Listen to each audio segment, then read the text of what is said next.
This is the knockout artist, Chris Hero. And if you're looking for some true heel heat, you better listen to them boys.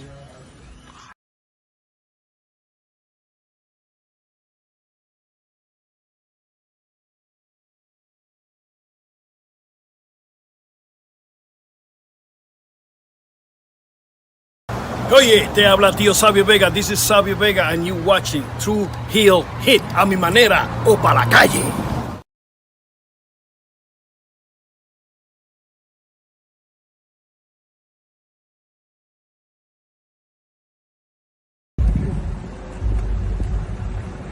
Yo, what up? You know what it is. It's your boy AJ Francis reporting to you live from New York City, the birthplace of hip-hop.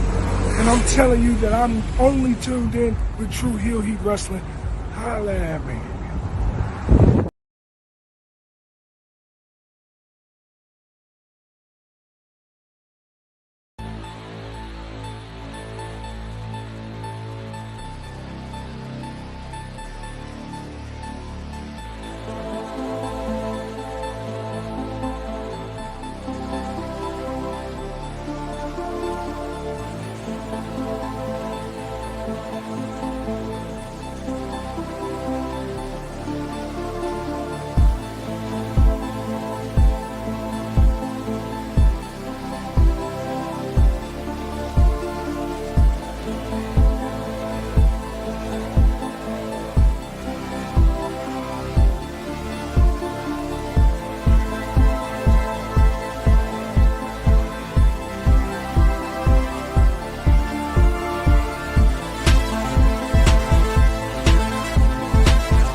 Hello. It is me, your True Heel Phenom, SP3. We are live on the True Heel Heat YouTube, Facebook, and Twitter for our huge WWE Atlanta Takeover preview with predictions of WWE Saturday night's main event, NXT Great American Bash, and WWE Evolution 2. We are here to discuss all three major shows coming up on Saturday and Sunday as only we can. And to do that, I am joined by an all-star panel. First up, you see her every Tuesday night on Sour Graps talking about WWE NXT, as well as every Friday night talking about WWE SmackDown. So she's an expert when it comes to everything going down on this huge weekend that has nothing to do with any other shows. We just want to provide awesome content for you from our Lord and Savior, Nicholas St. Nick Khan and Paul Triple H. It's all a part of the show. This is what we do. Lefek, it is the one and only face of Fightful to me. Sorry, Sean. Kate is here. How are you doing? Well, if you put Sean in the mud, I'm a happy camper, but I'll say I think it's egregious that you would pretend that WWE isn't trying to obviously counter program Beyonce this weekend. I think that's very, very clear that they are trying to counter program Beyonce this weekend, but I am always excited to be with SP3 on any platform, with Cresta on any platform, much less the True Heel Heat platform. So very excited to talk about this extremely loaded WWE weekend alongside All In that we have coming up. So big wrestling weekend. Always happy to be here talking some wrestling with SP3.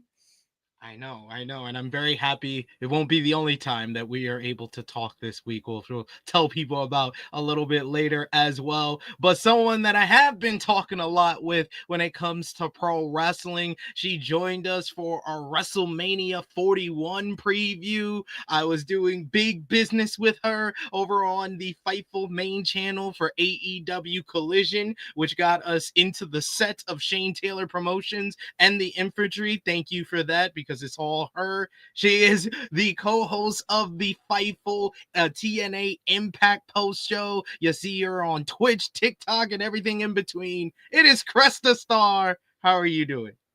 I need you to introduce me everywhere I go. I feel like I'm famous. Who am I? No, SP3 knows how to gas you up, man. It's true. My car can go across country. I have so much gas in my car now. Great I'm way. doing I well. love that. How are you, SP3? The best substitute teacher. He pretty much has a full-time job at Fightful, just under the table. You know what I mean? Like... The Rod Belding of Fightful. That's my moniker. My moniker. You're right the sixth there. man. You're Running the off with the stewardess, SP3. How dare you? Abandoning the kids before their whitewater rafting trip. My God. I'm actually going to go get milk and never came back. They'll be fine. Rod's, Richard's there. They'll be fine. Yes, we are here to discuss 3 big shows from WWE this weekend. So we appreciate y'all for joining us live. Appreciate y'all if you're watching us on demand as well. Either way, show your appreciation back. The simplest way possible is by dropping a thumbs up on this video. You can share this video with all your wrestling fans, friends, and family on all your favorite social media platforms. If you are new to the True Heel Heat YouTube channel, hit that subscribe button, hit the bell to stay notified for all the great content here. And of course, you could sound off in the comment section if you're watching us on demand. If you're with us live, you could sound off in the live chat, and we love to interact with all of you. We'll try to highlight as many of your comments as possible. But of course, if you're feeling generous, you want to give back to what we do here, you want to show your support to the True Heel Heat YouTube channel while we're in All In Week, you could send a super chat donation. Any dollar amount matters. It goes back to the contributors that you see on screen with us here, and we always appreciate the support. We got a bunch of comments already in the chat. Hassan is doing the right thing. Let's roll up for 3 mega previews. Did you guys see Brian Alvarez cameo on In the Weeds? I didn't yet, but I'm so excited, and it's my favorite bit in a long time that has happened. Because he told people to smoke weed. So it was awesome. It was amazing. We don't condone that. That's a Christian thing. We just say we tag team with Rob Van Dam, the politically and corporate correct thing to say. There it is. See, you're setting up for your job in WWE headquarters. It's Listen, what we Cresta. do. I'm not saying that we're counter programming. I'm just giving you an alternative viewing prospect. Mm-hmm. I like it. I made Beat says SP3 got an all-star lineup. I'm getting shy over here. Look at him. The people, you're making people shy in the chat because it's two of the wonderful voices of Fightful and wrestling media here, Kate and Cresta. I couldn't do it with anybody else. I appreciate the both of them. We also got Davion, who says this panel rules. Thank you for being 3 of the most positive people of the wrestling media. Have you watched one of our shows? We're positive. I'm over here from Sour Grapes, but I'll take it. That's incredibly kind. Sincerely, thank you. I think wait, we're positive. I'm the most negative Nancy. I'm kidding. That's Joel Pearl. No, also, I was my camera's being negative. My camera's being negative right now, apparently. Cresta's just in on it. I love it. Cresta's always, you want to talk about positive people in pro wrestling. Cresta's like, I have everything that you need to feel good right here, but frozen or not. Yeah, I see you asking the question. You do. It is kind of blurry, the camera. She said, "This is my camera giving up the ghost." In the preview, it looks fine. Like talking to you guys, it looks fine. I just turned on YouTube just so I could be abreast, and it's like, wow, not the scrambled. I'll be right back. I'll be right back. We'll allow it. Man, she really doesn't want to talk about these WWE shows, man. She was like, I'm coming on this podcast so that I can get my name on there. SP3 is going to give me these incredible plugs. He's going to gas me up, but I'm out. I'm not talking about any of this. I respect it. I respect it. She kind of Jeff Jarrett did that, I feel like. She carnied her way in. She was like, I'm going to have SP3 plug all my stuff.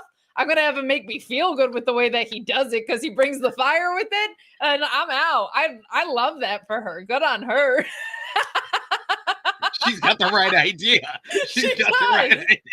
She does. I'm jealous I didn't think of it, to be honest. Damn. It's like Sabu at GCW. Yeah. God bless him. God bless his soul. But yeah. He says Cresta 144p.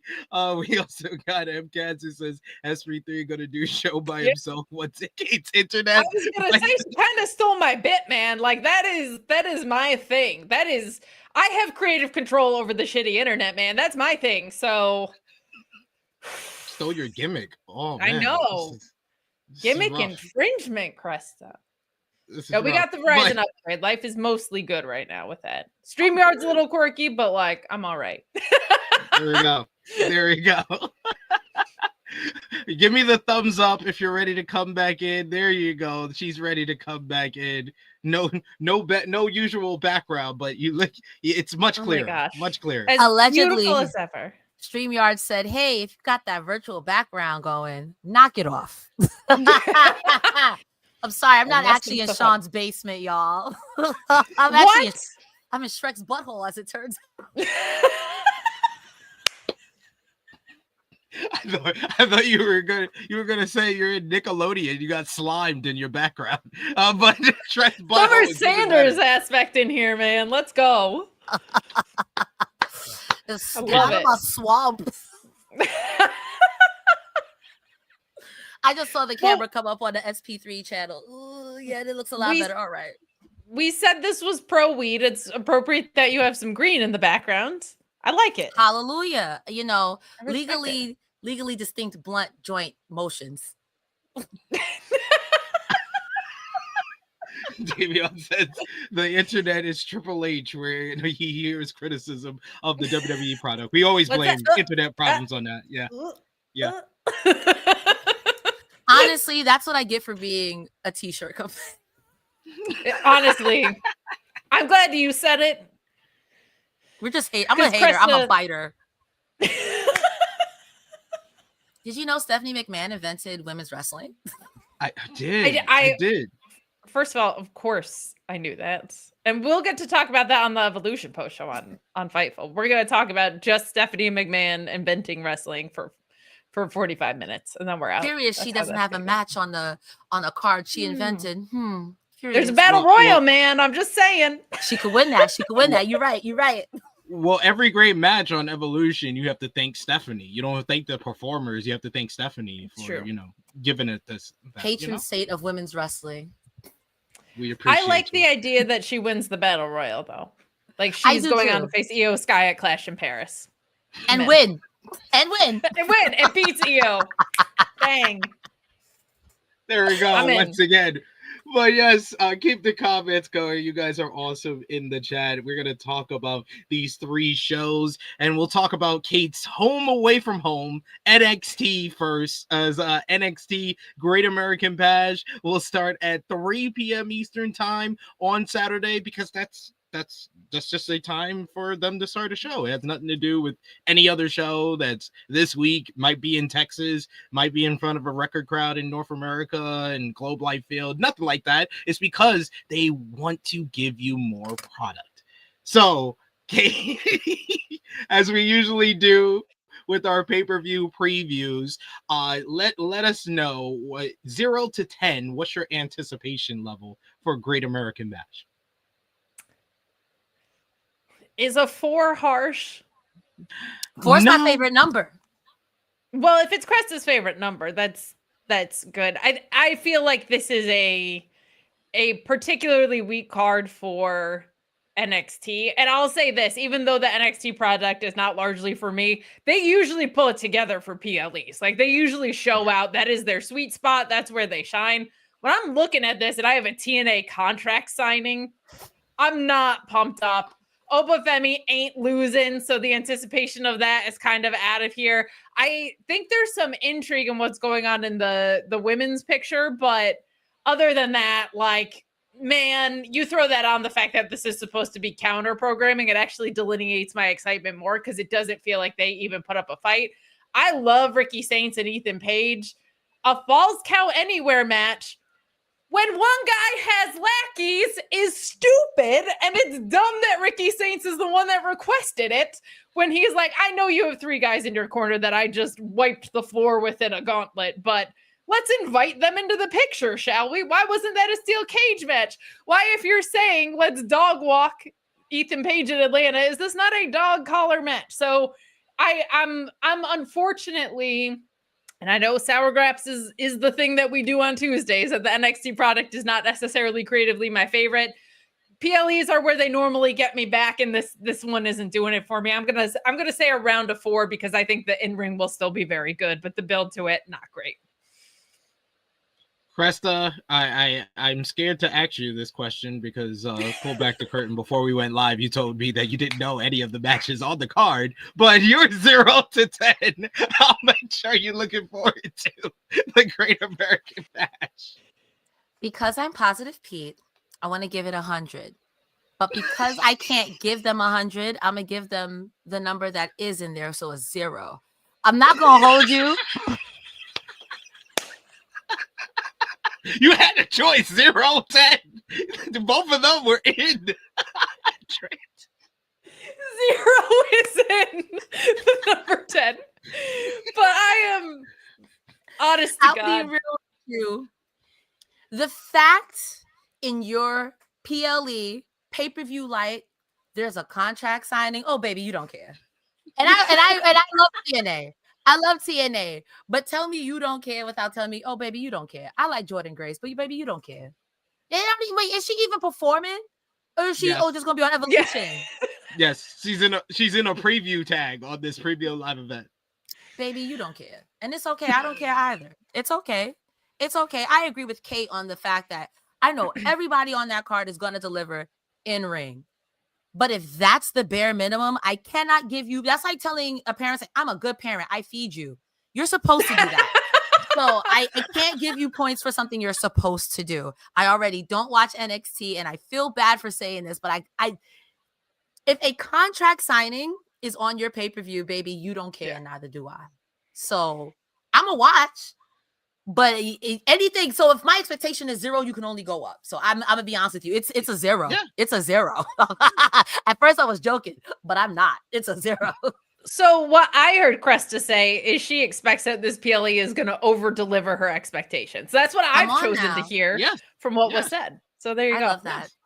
And I would usually be like, at this point I would be like, I'm the high man here. But no, I'm not. I'll go somewhere in the middle and I'll say a 3.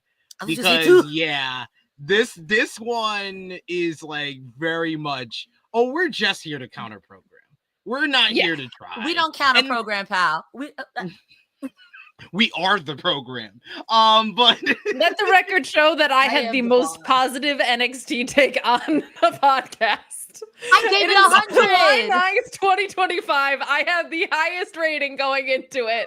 Let the record show. I gave them 100, but that wasn't the number that was allowed, okay? So I don't know what you're talking about, pal. 10 was right there. I mean, poppycock. She did say, I'm going to pick a number that's in 100. I'll pick 0. Incredible. But she could have even gone with 1. My gosh. Positive Pete. But I do say, like, WWE shows tend to be a lot more enjoyable if you go in with low expectations and then they exceed the expectations. But this feels like one of the most thrown together PLEs that NXT has ever delivered. And literally the last PLE was counter programming for Double or Nothing. And that was a fun show, Battleground. Battleground was a fun show, but I don't have the same optimism as I had going into Battleground for this one. Sure. And I think why make people choose? I guess that's my question. I didn't mean to cut you off, Kate. No, that's okay. I think this card is exposing how weak the men's singles division is, and we'll talk about that as we get into the match by match stuff. But there's been a severe lack of depth in that division, and this show is kind of exposing that. Yeah, definitely agreed there. But let's talk about the one thing that's scheduled on this show that we all seem to be talking about. The TNA title contract signing. As Trick Williams, the TNA World Champion, Joe Hendry, and Mike Santana will have a contract signing to set up next weekend's Slammiversary main event in the USB Arena in New York City, Long Island, New York, as Trick Williams will defend the TNA World Championship against Joe Hendry and Mike Santana on that show. So my question about this is, do you think we're going to see anything interesting in this contract signing? And what have you thought about kind of the build to this TNA World Championship matchup happening primarily on NXT? You had last night Wesley's boys, the High Rise, they lost to Hendry and Santana, with Trick Williams coming out afterwards to lay out both of his challengers alongside High Rise. We have been getting some of the build as well on TNA Impact, but primarily the main angles for this whole rivalry has been happening on NXT. And do you think it's going to translate to what they get for Slammiversary, which has been a kind of a point of conversation among the TNA community about them running a 12,000 seat building? And I believe the last marker was about like they're close to 5,000 tickets sold. So Cresta, do you think that them primarily building this on NXT is helping them? And do you expect anything to happen on this show in regards to this contract sign? This is what I expect. I have a soundboard for you. It didn't play it, so I'm not going to do it anyway. The joke is ruined. The joke is ruined. So now that the joke is ruined, I will say that I like all three of these dudes. Even Trick Williams, who says, let's talk about it, and then says nothing. I live. My problem is, okay, let me be more positive. I see why you're promoting it on WWE television. I think you could sell out that arena. I think off the strength of Joe Hendry, just on himself and the Hardys, I think TNA could do it. It makes sense. More people's eyes technically are on NXT. Sure. What I don't like about it is, I know the joke is TNA has no self-respect. TNA and self-respect are not in the same room, but you're holding out your main event scene. Your two main guys. We criticize Joe Hendry, who is leaving, and I would too. Another talk for another time. But now you're having Santana brought into this. I think it's great to get eyes on Santana, but not for nothing. WWE is going to be like, I like that. And they're going to take that, just like they took Joe Hendry. So you're pulling if you are smart, TNA, you would pull the trigger and have Santana win at Slammiversary. But this is TNA. So I don't know how that's going to work. I don't think having a contract signing at your show just to get TNA on the show, for all of that, you could have did something else. I would rather you have a shot. And don't y'all have a women's tag team gauntlet? You could have had an NXT, a TNA girl go there. You could have did something else. Masha Slamovich is in a program now with JC Jade. I think she has to finish what she's doing with Jordan Grace or whatever the case may be. You could have done that if you wanted to save it for Slammiversary. If you wanted to cross-promote the main event at Slammiversary, sure, I would have did a match, though. A contract signing on a I'm paying money not to watch guys sign a paper. That's why you got your 0. That's why you failed the class. You got a 0 on for that alone. For that alone. Because that's malarkey. That's malarkey. Patron saint of malarkey, that is malarkey. Fair.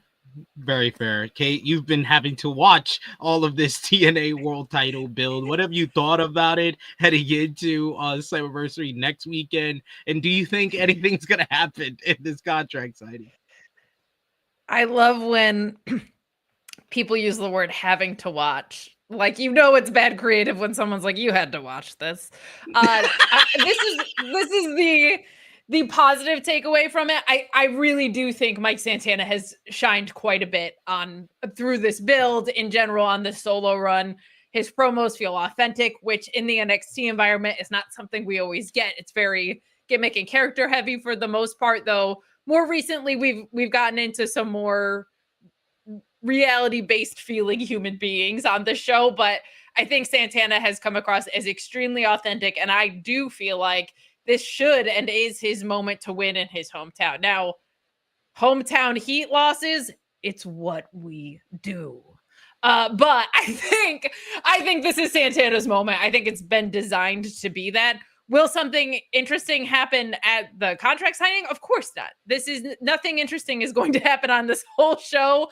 Maybe a Blake Monroe heel turn, but I don't even consider her a proper face. I consider her a vague Sabrina Carpenter alluding character right now. But when she showed up as the Glamour, she stood above the rest of the women's division and basically said, I'm here to be better than all of you. So I don't feel like she's a baby face turning heel, and she hasn't been in the ring on television yet.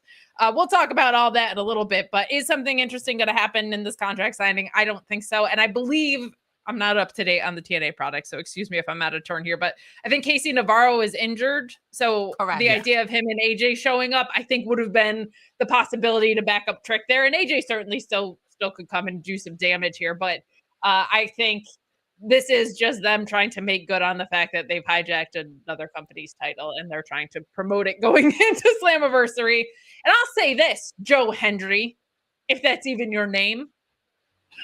Sometimes that guy just appears when no one says his name. And sometimes people say his name and he doesn't appear. So what is it, Joe Hendry? Pick a lane. That's been my problem with this build. Nobody says his name. He shows up and attacks Trick Williams. They say his name 9 times on commentary. He's nowhere to be found. Pick one, Joseph. There you Pick a lane. I respond to that, Kate, with, I finally fixed the joke. Are you ready? I'm ready.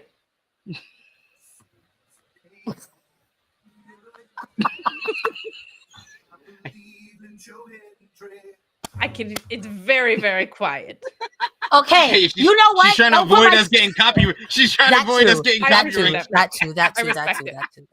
I respect it. But also, you're right. But people, I'm a Joe Hendry stan. Let me start here. Let me start and say that. I'm about to be very biased. People cooked him for being too comedy. Can you imagine every time someone said his name, he appeared? I would think that's funny. I know for a fact people like Joe Pearl would want to commit seppuku. So I don't know. Joe Pearl doesn't understand the value of committing to bits. That's it. Exactly. Agreed. He doesn't like fun. Now that we understand that, I understand why he doesn't. I think it'd be. I saw him come out of a refrigerator one time because they said his name. So he should. That I appreciate. Being on the bit. I appreciate that they being on NXT is more exposure for the TNA World Championship. I'm just saying, though, this is a premium live event. You're telling me we couldn't do Trick and Wesley versus Joe Hendry and Mike Santana? That part. Yeah. Like that. They literally could have done that. They could have done that. But no. Contract signing, because that's a bigger draw than actual wrestling on this PLE. Says everything you need to know. But Joe Hendry needs to sing a song. Could have done that. Could have had a rap battle. It could have been the concert versus Trick rapping versus Mike Santana doing Bowiqua WAP from the Bronx, you know? He said he doesn't do that. He did a whole promo on TNA. He said, I'm not here to sing no corny ass songs and pretend to be a rapper. I'm here to be a wrestler. He does not do that. True. But yeah, I agree with what Cresta said that this whole thing is going to turn back to bite TNA because they'll probably, the right decision at Slammiversary is for Mike Santana to win the championship. But we've already seen the reports that his contract runs out at the end of the year as well. So WWE's taking him too. See, like, if I can get on my rant box for just a short second, a trifle of your time, Your Honor. 1 second. My computer's about to make a loud noise. Nah, because it's trying to update, and it gets mad when I don't let it update. I'm doing something, computer. Here's my thing, right? If I'm Santana, I'm going to look at the past year with what you did with your most popular wrestler, Joe Hendry. You could have put the title on him, but you put it on Moose and Nick Nemeth, and then you put it on him. Like, I hear damn, because you weren't supposed to do it. So you want me to now challenge for the title from Trick Williams, and y'all are, let me not do that motion, but you guys are playing extra nice at WWE. What chance do I have? You know what? Let me go get paid. Let me go get paid. Yep. Let me go get paid. Y'all gonna have to build up somebody else, or you can build a Nick Nemeth's brother. And do your big one. Do your big one. I don't know. I don't trust TNA. The unanswered aspect of this relationship is, what about the released WWE talent that crosses over? And I don't mean the Elijahs of the world. I mean the Mustafa Alis of the world, who really might be positioned to help carry the TNA banner. No offense to Elijah. I just think he's kind of more of like attraction style, whatever. And with the women's talent, I think that's going to get particularly interesting because they've been very picky choosy about bringing back like the former Fandango, Elijah, right? Like they really, really picked like, and they don't even know how to reference them by name on their show because of that. It creates a very confusing thing. So I do think in the long run, if they're going to keep this going, I'm assuming they're just going to outright buy TNA at some point. But it does feel like that's one thing that they do have to answer the question of. I know, Cresta. WWE. I'm trying to tell you now so that you can only be pleasantly surprised if it doesn't happen. I mean, I know it is gonna happen, and it's just crazy to think that all Scott D'Amore wanted to do was get more money to pay these people. But who am I? But I digress. To quote Taz, I digress. And then y'all gonna do the same thing he wanted to do anyway. But I digress. WWE total nonstop action. Total nonstop malarkey. Total TNM. The word of the day is malarkey. I do find it telling that Masha Slamovich has only appeared in the crowd and hasn't wrestled on NXT yet. I feel like she has more than 1 year left on her deal, and that's why WWE don't want to have her wrestle on their show yet.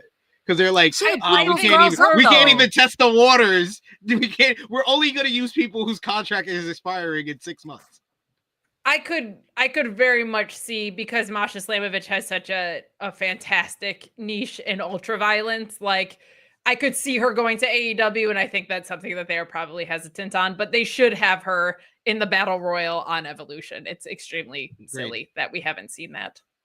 I'm always torn when it comes to Masha, because I think about who's on the NXT roster and who's on the TNA roster. And I personally feel that TNA has the best women's roster in North America. Maybe no. Yes, I still stand by that. But I look at people like Masha and I'm like, who is she legitimately going to wrestle? Like you guys said, she does have a niche in ultra violence, but she's also stiff boots. People complain about Thunder Rosa. You gonna complain about who is she gonna wrestle besides Jordan Grace? I would love to see her and Blake Monroe. I think, because I know what Blake Monroe can do. But you gonna beat up JC Jane. You gonna beat up Fatal Influence. You gonna beat up Gigi Dolan don't work there, but you gonna beat up all of these girls. And it's like, unless they cheat, that gets boring after a while. Put some respect on these girls' names. I'm sure some of these women, Sol Ruka versus her would be cute, but I think she would beat the crap out of Sol Ruka mercilessly. And it's not because have her and Cora Jade, right? When Cora was around, and that went well enough. But to your point, Elena Black, Cora Jade had that death match background before going to NXT. So that's an interesting point. Great news, though. NXT loves running the playbook of cheating to win. So cheat to win. All right. One match I am looking forward to, because shameless plug, I know this guy and I've talked to him, and I'm a big fan of WWE LFG Season 1 winner Jasper Troy, the monster, the Reaper, Jasper Troy. He's going to go one-on-one with Javon Evans to get his heat back after he lost the NXT Championship matchup against Femi. He attacked Javon Evans a couple of weeks back when Javon picked up a win over Tavion Heights. Javon got his lick back when he hit him with a springboard cutter after Jasper Troy lost a number one contenders match against Yoshiki Inamura. And then this week's NXT was really devoted to building this match up for Great American Bash, with Jasper Troy running through Javon Evans into a garage door. As Javon was getting checked out in the trainer's room, he once again attacked him. He then called for Ava to give him his title match and put him in the main event of Great American Bash, which led to Javon Evans still hurt coming out and brawling with him. He does a big dive to the outside on top of Jasper and security to lead up to this matchup. I think these are two young guys that with the rest of the lineup outside of like the main event and the Falls Count Anywhere matchup, I think this has a chance to be a show stealer, because I feel like both of these guys have chip on their shoulders and this could be really good. Kate, what have you thought about the quick build to this matchup, and who do you think wins on Saturday? I would not recommend buying a house that's built this quick.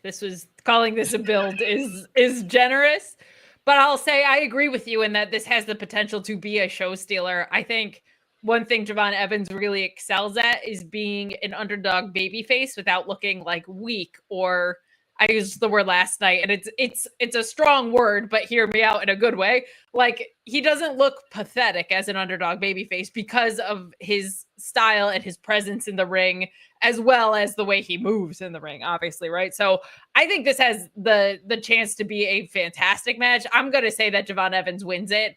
But I think this is the sleeper because it got built so late. But Javon's excellent at working with bigger guys, and I really do look forward to this. Cresta, who you got in this one, Jasper and Javon? I won't lie. I don't know anything about these men. I know nothing about this build. The only person I do know is from clips of Javonte Evans just being a menace in NXT. I think I saw a contract. I love you call him by his government, Javonte. Javonte, yeah. Not to be confused.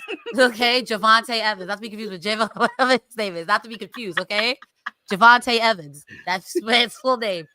I saw this one clip. He was talking to somebody, and they had said, "Well, you've never had a title," or something like that. He said, "I'll slap you right now." I was like, "Wait, what?"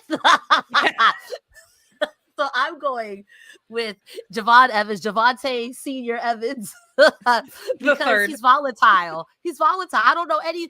I'm sorry to that other young man. I am sorry to that man. I don't know that man. I apologize. But based off of social media alone, I'm going him. And if not, I hope they kill each other for my sports entertainment. I feel like this is going to be the black version of AJ Styles versus Abyss. Stop. Because Jasper Troy is the Black Abyss. He dresses like Abyss. He works like Abyss. He does the black hole slam. I love Jasper Troy. I got to talk to him, got to interview him, because if you watch In the Weeds, you know I'm a huge fan of LFG, the best WWE weekly show out there. Sorry, NXT. Sorry, Raw. The best weekly show. LFG. Always been a fan of him, and I like all the improvement that I've seen over that time, and now seeing him on NXT, the fact that he's on a PLE so soon after winning season 1, I think is a statement to how hard he's been working, and I think you should give him the win here. I think that Javon, we're still 6 months away before he wins the NXT Championship. He's gonna win the NXT Championship. I've been on board ever since Alice Pulowski told me that the vision is Javon beating Oba next year at Stand and Deliver. I've been on that vision. I've been like, yep, that's the way to do. So we still got time for Javon to pick up wins and gain that momentum, or maybe win the Iron Survivor at the end of the year. This is Jasper's time. Jasper deserves the win here. So I'm going with the monster, the Reaper. Okay. I agree here. I can be easily swayed. I'm not loyal to anybody.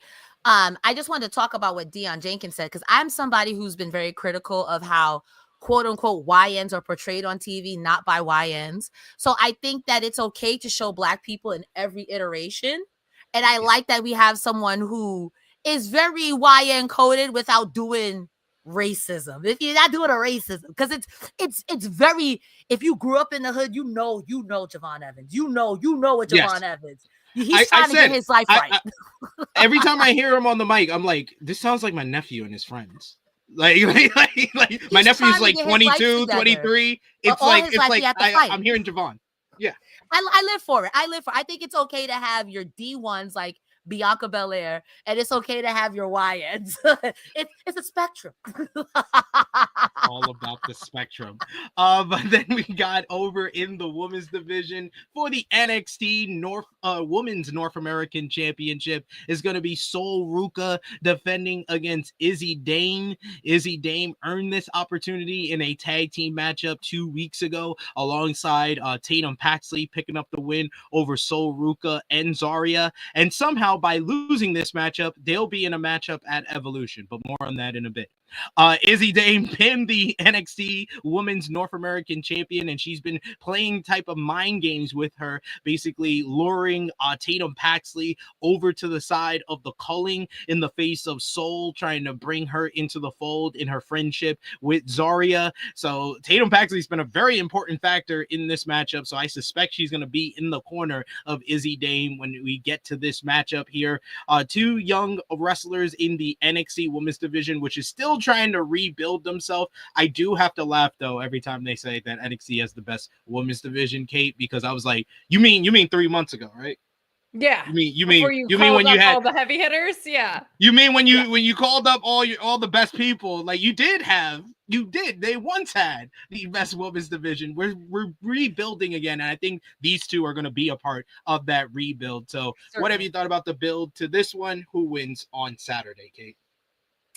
I don't think we're quite at the point where Zarya costs Sol Ruca. I don't think Izzy Dame is the piece to do that. In fact, I think maybe Tatum Paxley could be. Like maybe this gets reversed, but I don't think it happens here. If I was booking it, Zarya dethrones Sol Ruca and goes on a monster heel run with that title. So I think Sol retains here.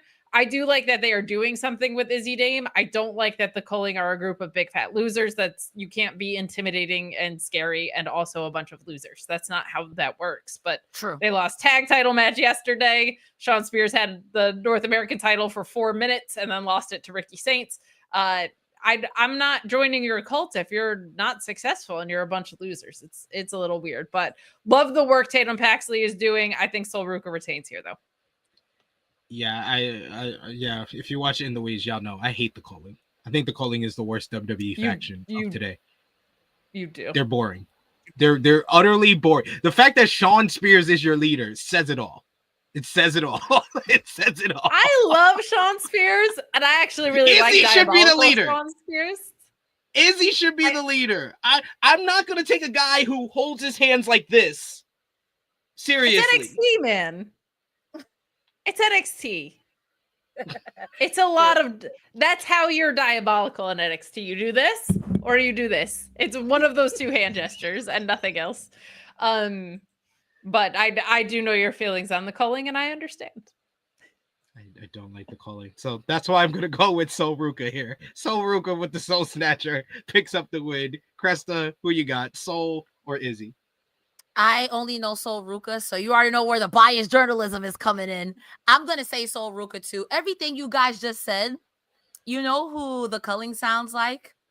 Honor No More. You guys are a bunch of losers. Get out of here. I don't know anything. I like Shawn Spears. It sounds like individually, these guys sound great, but it kind of sounds like Karrion Kross's group. Individually, I like you guys together, but y'all are doing nothing, and then you lose a lot. So I can't be afraid of people who lose a lot. Violent by design. If I know you might jump me, but you can't whoop me. You know what? They are the NXT version of Violent by Design. They are actually that. That was a good shout. Good shout. Which is even worse because they're the ones that designed it. And they designed it very poorly because they never win anything with their violence. Eric Young designed Violent by Design and then got killed. I'm sorry. He's a phantom now, but you know what I mean? Like Yeah, I don't know. I never understood factions. Like Retribution's another one. You start off hot. I'm assuming these guys started off hot. Like you were gonna do something, and then it came time to do something, and it was like, I can say, because this was said publicly in a reply to me on Twitter, which is one of my favorite things to date. Retribution. Like, they actually thought the name Slapjack was like badass.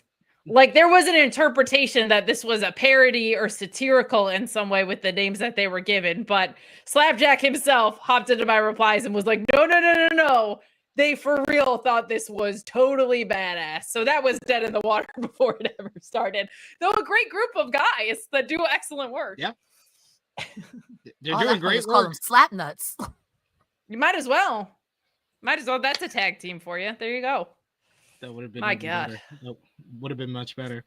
Then we got the match that I think has all the expectations to be the best on this show, as you have for the NXT North American Championship. It's going to be all ego. Ethan Page defending against Ricky Saints.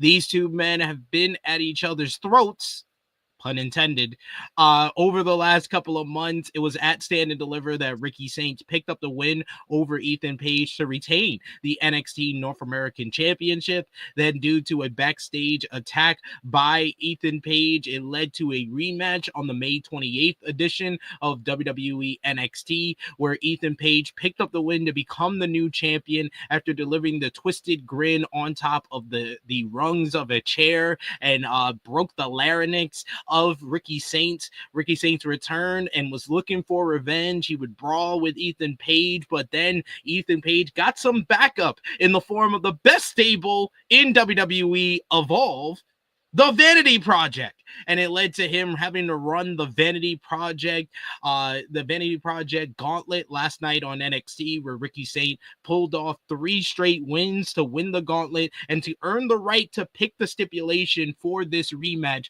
for the NXT North American Championship. And he wants to beat up Ethan Page all over Atlanta, Georgia. So he chose a Falls Count Anywhere matchup. These two guys had a hell of a matchup at Stand and Deliver in the opener. Oh, look at the kitty. Hi. They had a hell of a matchup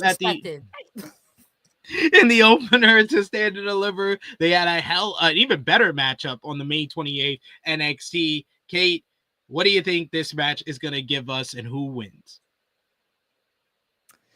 I'm going to say Ethan Page retains here.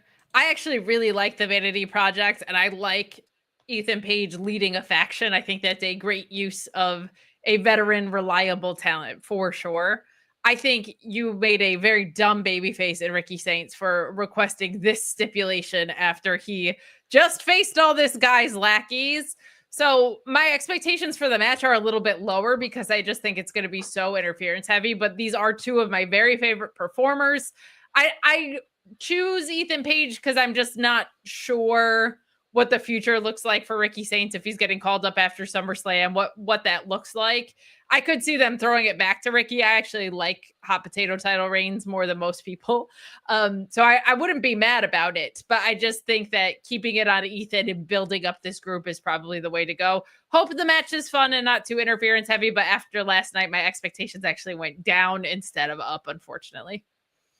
Yeah, I enjoyed the gauntlet. I thought the gauntlet matchup was the best match on NXT last night. My boy, Heartbreak Drake, Jackson Drake, he looked great last night. Heartbreak Drake. It was like champion. 12 minutes and nobody got offense in on Ricky, man. Like my problem with last night's match was like none of these guys are bruisers, so nobody softened Ricky Saints up for Ethan Page, which I feel like should have been the story there. And it was, I feel like the last segment last night cut the time on this down too far where it didn't feel like the young guys got a chance to shine. So I actually didn't love it, but I do very much think that the people in it are a very talented group of guys. Yeah. Swipe right. They're a good tag team. They're going to be there. I'll call them basically the new generation naturals from TNA, old school TNA there. Yeah. Very fair. Cresta, who do you think wins? Ricky Saints and Ethan Page, Falls Count Anywhere? I have some questions because I know both of these guys and I'm a little sports confused. I thought Ricky Saints did the ye old skedaddle because he was tired of people not really using him and not being champion. So why he not champion here? Listen, I don't watch NXT, so it sounds like that's a genuine question. It took him a month. It took him a month to win a title. He lost it in about a month, but he did. Okay. It only took him a month here. He's only been here since February, and he's already been a former champion. Okay, that's why I'll say my prediction. My prediction is Ricky wins it back. Ricky wins it back because I feel like All Ego has proven himself more in the WWE bubble over the last year, and I think that they have the role for him on the main roster. I agree with Bobby Means in the chat. I think Ego would be perfect in the Seth Rollins group. I think he's the type of guy that you need because you have two monsters already, which neither one of them should be taking the falls for the team. Ego has everything that it will take to take the falls for the group, but at the same time, he can get all his heat back on the mic. I would only push back on that with someone like Ethan if they move him up. I respectfully, on the outside looking in, for all of that, you could put what's his name in that position and not have it affect Ego at all. Oh my God, Grayson Waller's friend. They're going through a breakup right now. Yeah, I would rather put Austin Theory in that spot because not for nothing, that's going to be the fall guy. That's the enhancement guy slot. And I get that. I don't think to have someone that we've been building up in NXT to get the main roster treatment. So what, you're with Seth Rollins, you're still getting the Mizdow, the entourage treatment. So for all of that, have Austin Theory do that. And I'd rather Ethan Page do something different. But you're still going to be using the main event scene, and I don't think they want to use Austin Theory in the main event scene. If he's taking the pins, look at JD McDonough. If he's taking the pins, who cares? No, respectfully, if your faction is winning, like even the bloodline would take some L's, but it'd all be Jimmy Uso. True. This cat is doing something, and I hear it. And this cat's going into business for herself. To answer your question, I don't know. I would like Ricky Saints to win. However, I don't know enough about the storyline. And it sounds like if Ethan Page got entourage with him and you want to do a no DQ match, silly. So my heart says not Ethan. My heart says Ricky, but my brain says you should probably go with Ethan because NXT, WWE do be cheating. This is true. They do a lot of interference wins for the heels, so y'all two might be right. Y'all might be right, but I'm gonna go with Ricky. I'm gonna go with Ricky still because I believe Ethan's ready for the main roster, and I think whoever loses this should go to the main roster. So yeah, I think either way that should happen. Yeah. Then we got not for a title, but a grudge tag team matchup as it's going to be Fatal Influences NXT Women's Champion Jacy Jayne teaming up with Fallon Henley to face the team of Jordynne Grace and Blake Monroe. Blake Monroe made her debut in NXT on the June on the June 3rd episode of NXT and really has taken the division by storm, making a name for herself during her contract signing her contract with WWE. It was Fatal Influence who interfered and interrupted, got into the face of Blake Monroe, leading to them putting her through a table. Meanwhile, Jordynne Grace earned the opportunity to get a shot at the NXT Women's Championship in a fatal four-way matchup and she will get that shot at Evolution, which we'll talk about a little bit later. But in the on a segment 2 weeks ago, you had Fatal Influence once again interrupt somebody, this time Jordynne Grace. They got into a brawl and it was Blake Monroe that had her back. And then this week on NXT, we had several quote unquote comedy segments with them getting a glamour exercise with Jordynne Grace and Blake Monroe.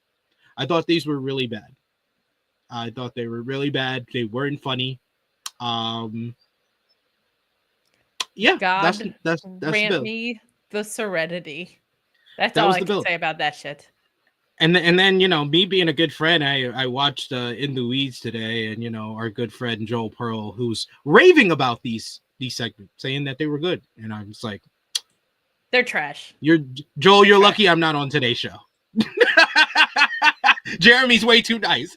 And I'm saying Jeremy's way too nice because I would have ripped you. Garbage. Absolute garbage. You know, I said yesterday, first of all, get a new playbook. We get one of these stupid odd couple pairings or makeover angles every 3 months, and this is not how women talk to each other. Zolruka, odd couple pairing that worked out with each other. The exact same thing here. Io Sky and Zoe Stark. Gigi Dolan and Ariana Grace. JC Jane and Thea Hale. Constantly, we're getting this. And this is just not how women behave or act. It's insulting. It's so reductive, and it sucks. They're trash segments. Do something different. On top of that, I had said, and I understand if people watch wrestling in a different lens, if they're like just tuning in to enjoy whatever's on screen, I get it.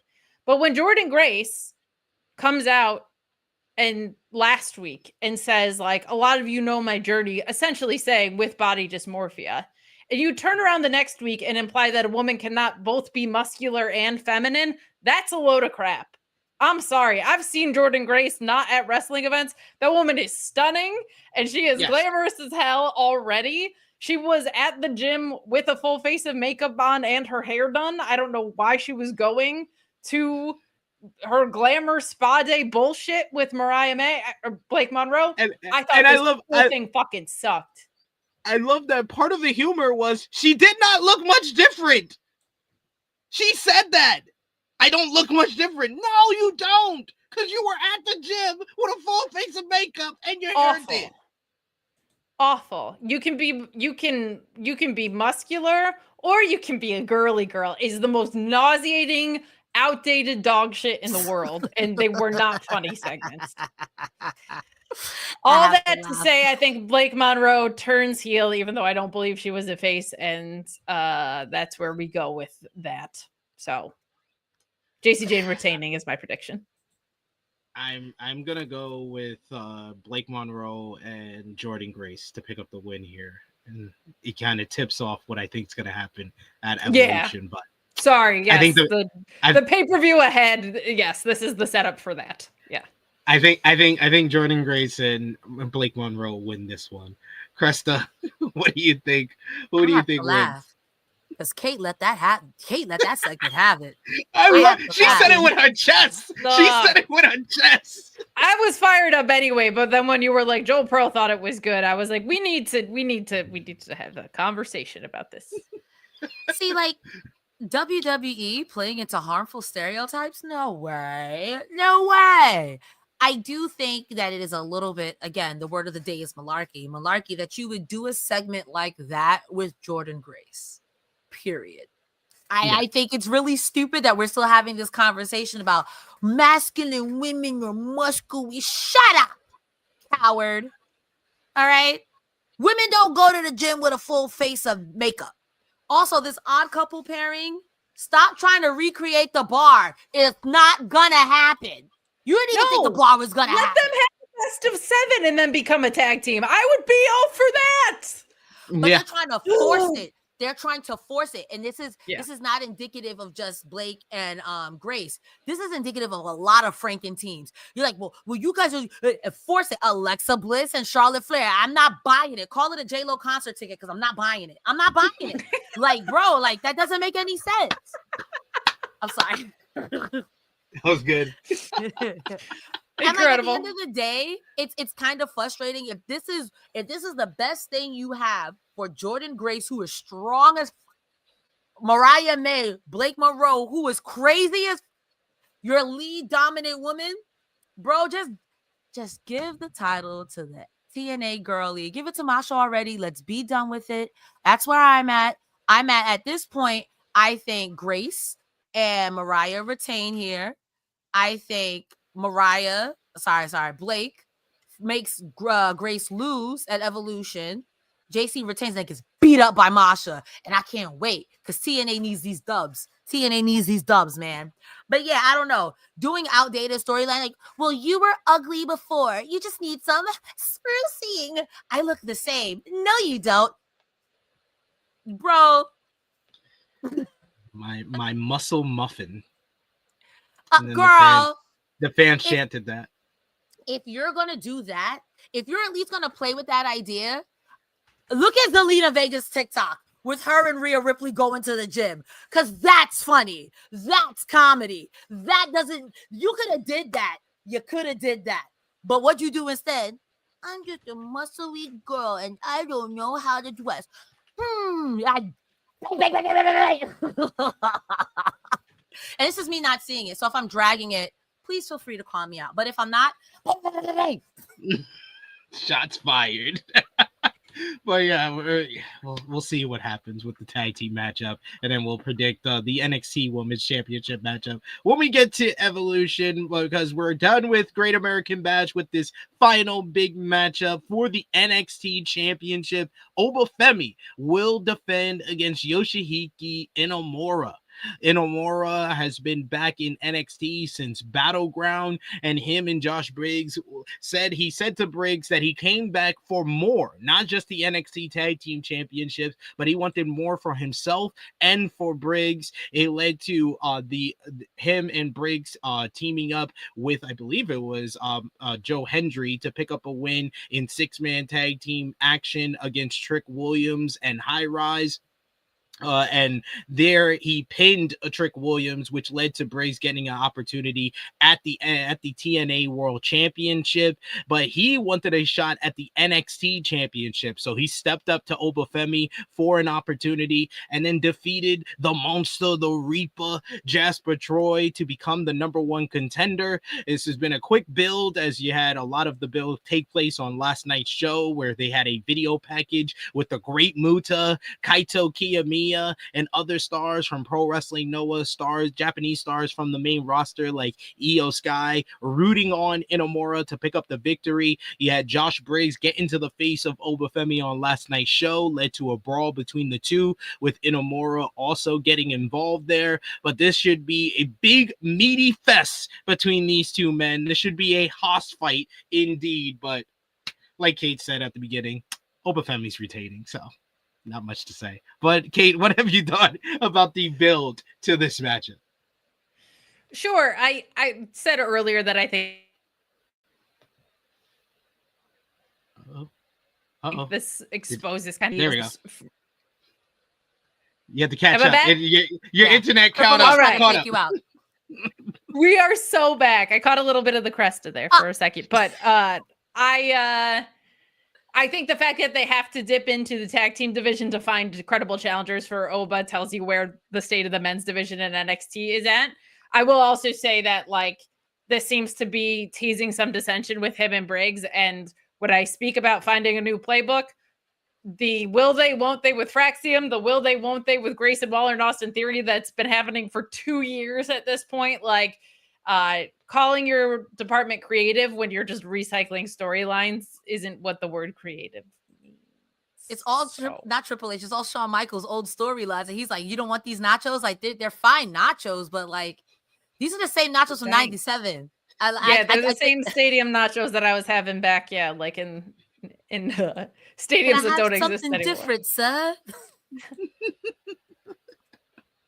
Oh, Cresta, do you have a wild card prediction? Do you think Inamura has a chance here? I'm sorry to that man. I've never seen that man. I don't know that man. If I saw him walking in the street, I wouldn't be able to recognize that man. But you said it was going to be a meat fest. So, I do love a good gout match. And if that's what that's going to be, me, let's go. I don't want no 30-minute classic, okay? I do love Inamura. I find him very charming and great in the ring. I will say that. Yeah, he's really good. He's really good, but yeah, there's no doubt Femi's going to win here. And then they move on to the same night, Saturday night, later on in the day in Atlanta, Georgia, the State Farm Arena. WWE Saturday night's main event. Yes, 2 of them in one day, because nothing else is going on. They're just trying to give you more content. Has nothing to do with the show Carter, in Texas. Okay, Beyonce is gonna get you. Nothing to do with that. What we do. There's another wrestling program. I didn't even know there was another promotion. I'm just saying. I just know there's mine. I didn't know there was another promotion. Period. It's all. Where'd you get Ricky Saints from? He spawned. Well, Cresta, did you enjoy the show? Did you enjoy Yes, the show? Triple H, sir. Please hire me for a job. Yes. It's all part of the show. It's all part of the show. Yes. It's all Yes. part of the Triple show. H, please. Yes. So we'll do the same thing for Saturday night's main event. 0 to 10. What's your anticipation level for that one? I will go with the Kate answer from Great American Bash, and I'll go higher than Great American Bash and say 4. I give it a 4. Kate.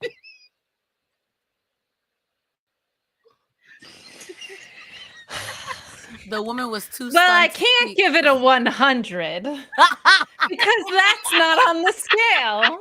But I'll take one of the numbers in 100 and I'll give it a 1. How about that shit?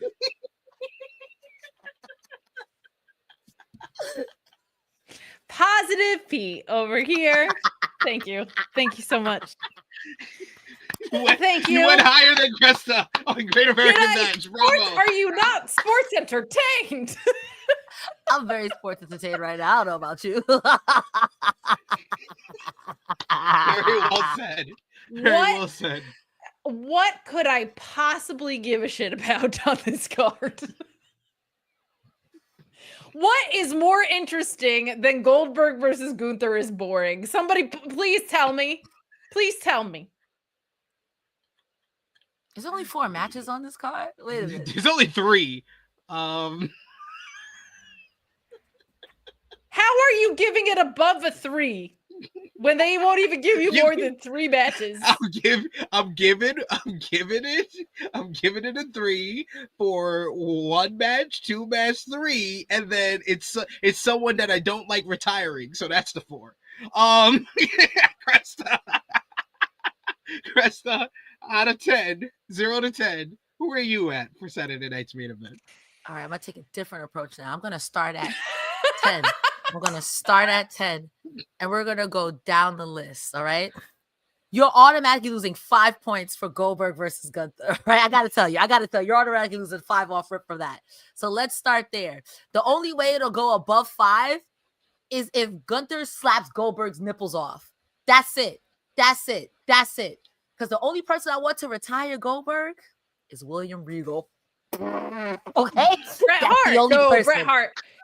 If Bret Hart is in Gunther's corner, this is an 11 out of 10 for me.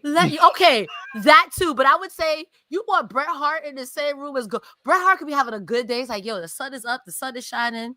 You know what I hate though? That Bill Goldberg feller. Exactly. That's where I'm at. That's why I want it. Handicap match: Goldberg versus William Regal and Bret Hart. Perfect. All right. Looking at the rest of the card, LA Knight versus Seth Rollins. When y'all gonna let LA Knight win something? I don't know.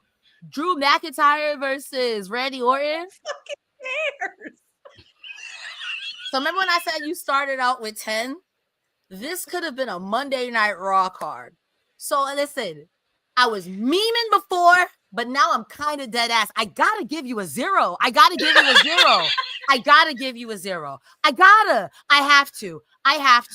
have to. Because I know what's about to happen in all of these matches. Orton's about to win. Drew gonna be mad. LA Knight about to get cheated out of his boots, his pants, his wallet. And Gunther is going to win. And there's not going to be enough titty slaps on Goldberg for me if he doesn't concuss himself hitting the fucking locker. Respectfully, because I can't fight Goldberg. Respectfully, because if you spear me, I'm going to die. Respectfully. Okay? I'm not trying to slander you because I cannot fight. Respectfully. But that being said, this is peak. Are you really gonna watch AEW shit? Watch this. You're gonna watch that shit. You're gonna watch that. You're gonna watch LA Knight versus Seth Rollins is a Saturday night's main event. No Cody, no Cena, they don't give a fuck. And so why should I? Just spit on me. At least buy me a steak dinner first. You like AEW all in Texas? Well, get a load of this. No, literally. And then at the press conference after, did you not enjoy the show? Bro, there were 3 matches. Well, if you don't like it, close your eyes. And I swear to God. Shut up and be a fan. That's the problem with you fans. You have too many expectations. We give you 3 matches that aren't very good. Mind you, we don't sideline people. Mind you, if you wanted to build this, you could have really put the people on this card that people were complaining that they want to see. I like Chelsea Green. I like Zelina Vega. You could have did that. Didn't Julia just win a championship? You could have did that. I think they add Julia. I think they add Zelina Julia Vega to the card. Yeah, I think they. All add right, that but on, see, on SmackDown. I'm going to complain about that right back. Because if you're doing that for Zelina Vega to lose, Triple H, I just want to talk. Well, I just want to talk. Leave your book bag upstairs. I just want to talk. Come outside. I just want to talk. Well, that is what's gonna happen because Julia didn't even get an entrance on NXT last night. She was like one of the random geeks who just showed. I was like, we really treated like she wasn't an NXT Women's Champion. Like, why is she just standing behind Jada Parker, who gets to talk? What an atrocious segment. All right, so it's definitely a 0. It's definitely a 0 for this pay-per-view. Why even book this then? And listen, it's okay. There's more than one type of pharmacy. There's more than one big box store. There's more than one wrestling promotion. People can watch what they want. Like, I would rather you put on nothing. Do you know what I'm most excited about for Saturday night's main event? And this is not an insult to the performers. The performers are all great. Yeah. I am most excited for the nostalgia set. I love the set and the vibe of Saturday night's main event. That's it. That's what I'm excited for. I love Jesse the Body Ventura getting mad at current generation. Oh, brother. He's going to bury the crap out of this. Let's go. Honestly, Jesse the Body and Taz need to be on commentary so I have an unk off for my sports entertainment. I would love to see these two men just complaining. I would love it. Well, back in my day, used to stab each other in the background locker room. Now you want to play video games. What the hell is that about? Well, let's talk about these 3 matches that are on the lineup. We'll see what happens on SmackDown if anything else gets added. But you got LA Knight. Yeah. Going one-on-one with Seth freaking Rollins. LA Knight was attacked by the Seth Riders ahead of Money in the Bank. And then in the men's Money in the Bank ladder match, it was LA Knight who seemed he was on the verge of grabbing the briefcase before Seth intercepted him, stomped his head in, and then won the Money in the Bank ladder match. Since then, LA Knight has been on a quest to get his revenge on every member of the Seth Riders, interfering and costing Bronson Reed and Braun Breaker in the King of the Ring tournament. And then he said 1 was down, 2 was down. He only had 1 more to go, and that was Seth freaking Rollins. He attacked Rollins 2 weeks ago on Monday Night Raw to set this match up for Saturday night's main event, and he once again got the upper hand on Seth this past Monday on Raw after Seth picked up a win against Penta, and he escaped through the crowd to a huge pop from that Providence crowd. Because LA Knight has been looking so strong against Seth, I think there's no question Seth Rollins is winning this matchup. My big prediction is Roman Reigns returns on this show because they got to steal the headlines from All In. That's adorable that you think they give a shit about this show at all, and that they give a shit about AEW. You think Roman Reigns cares? No, bro. Not for no PLE. Not for no PLE. I mean, that would be a good gotcha, but not for no PLE. If this wasn't Saturday night, even if this was Fastlane, I might be saying maybe, but Saturday night main event, you got him clipped. I'm sorry. Here's what we're gonna do. Ready? I'm gonna tell you right now. Seth Rollins wins, Gunther wins, Orton wins. And then those are my predictions. I'm just going to do right now what the entire crowd is going to be doing while you guys talk about the rest of this. Yo, where's my cat at? Matter of fact. Yeah, come here, cat. Come here, cat. This is going to be the live crowd the entire time. You guys can keep talking about your predictions. I gave mine. No, they're going to go crazy. They're here for it. It's going to be 10,000 packed in there. It's going to be a sellout crowd, and they're going to be ready. They're going to be loving every minute of this Saturday night's main event. We're loving it. Loving it. Cresta, who you got? Seth versus LA Knight. Dang. Kate took my whole thunder, bro, because she's not wrong. and give my compliments because I do like Seth and I do like LA Knight. I like these guys individually. And in a perfect world, these two would be able to cut real promos on each other to the point where like, damn, y'all hate each other, because that would have been fire. But this is WWE in a PG-13 era, so that's not going to happen. That being said, Seth is going to win. Poor LA Knight. If Roman Reigns comes out, what's that TikTok dance they do with that music? It's gonna be me, like, all right, I'm still gonna watch All In. I don't know why we're doing this, period. If you wanted to have over. It's gonna be over by the start of the show. They've already announced it's gonna be over by all. So you then can why have run all it? your eyes All three on Saturday matches? night's main event. All 3 matches. All 1 hour of commercials. Everything you want. I want to give shout outs to the performers, because for transparency, y'all ain't did nothing wrong. Y'all did nothing wrong. No. You're gonna go out there and do your LA Knight, yeah, and I'm gonna be sports entertained from what I do see. That being said, this could have been a Raw, this could have been an email, this could have been a SmackDown. Okay, do your big one. It's gonna be Seth. I again with the 0, I can't bring myself to care like Kate. In fact, Seth, Gunther, You're stealing my and Orton. We're So taking let the me- legs out from under SP3. Let me you go ahead poor and do guy. the same thing. Let me go ahead and do the same thing, man. Because like Well- Drew deserves something, but if Drew wins, even then, I gotta say, I sports don't care. Well, Randy Orton will go one-on-one with Drew McIntyre. Last week on SmackDown, Drew McIntyre made his return. He tried to instigate some drama against Cody Rhodes and Randy Orton coming off their King of the Ring final matchup, but it led to Orton laying him out with an RKO, and then this match was set up for Saturday night's main event. Yes, that's the whole entire build. I think the real question is, why does Drew look like he's a painting? Oh yeah, these are AI for sure. Oh, For sure. everything from every WWE graphic that you shown me, I knew what was up when I saw how red Ricky Saint's eyes were. Jesus Christ, get a Photoshop tuner. I don't know who's doing the graphics, but Wait, I want to can you look pull that that good. back up? Because Randy Orton is not an ugly man. Why is he looking like Gollum in this picture though? What made is him happening extra with Randy Orton's symmetrical. ears and nostrils? They made him extra symmetrical. Chat GPT, retouch this for me, please. I don't know Jarvis, why they retouch did this. Jarvis, can you fix this? My God. Let me- Grok, Jarvis, explode my brain. is this Randy Orton, Grok? My God. I had the graphic up so long. I was like, why does Drew look like this? Drew looks like he is like a cartoon or a painting. Yeah, Randy His Orton's beard eyes is very feel like he's perfect. tired. Yes. Why are his nostrils flared?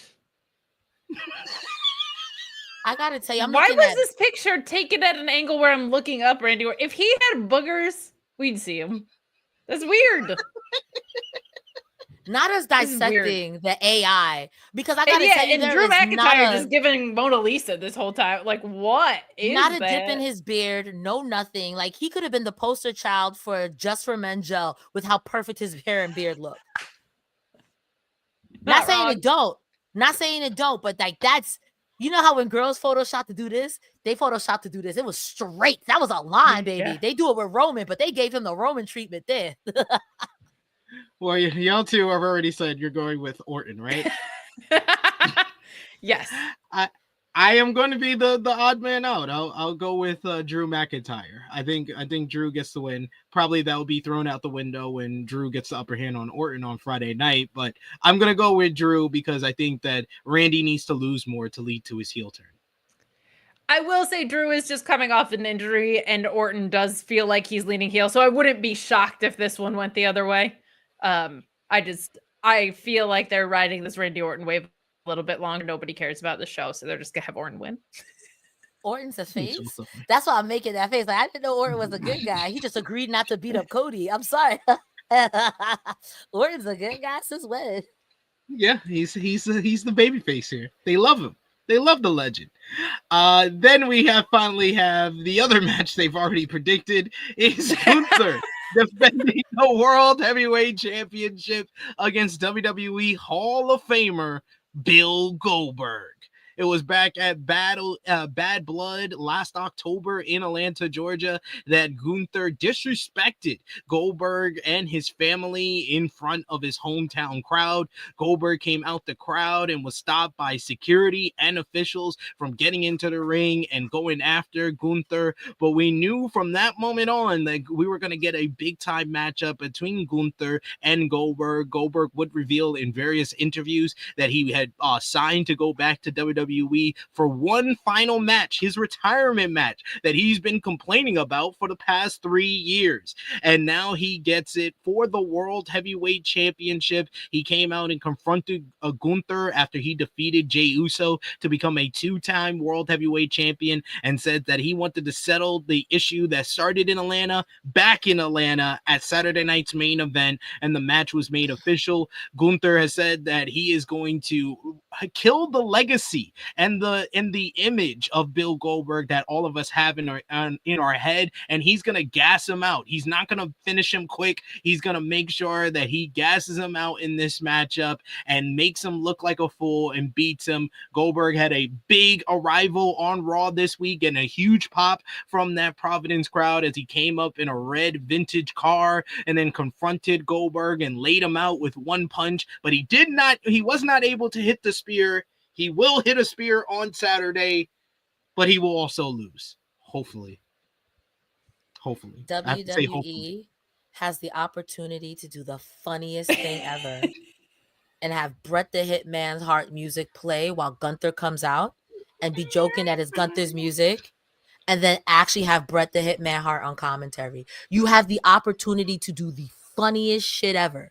Bro, I would watch that. I would be like, wait a minute, hold on, what they doing over there? Hold on. I do like to engage in a mild amount of tomfoolery. And while I don't know these two men personally, and I don't know if it's a work, but it sounds like one Mr. Bret Hart would love to give Goldberg the what for, whether verbally or, physically. That being said, Gunther I want Goldberg to come out first, and for Gunther's music, all you hear is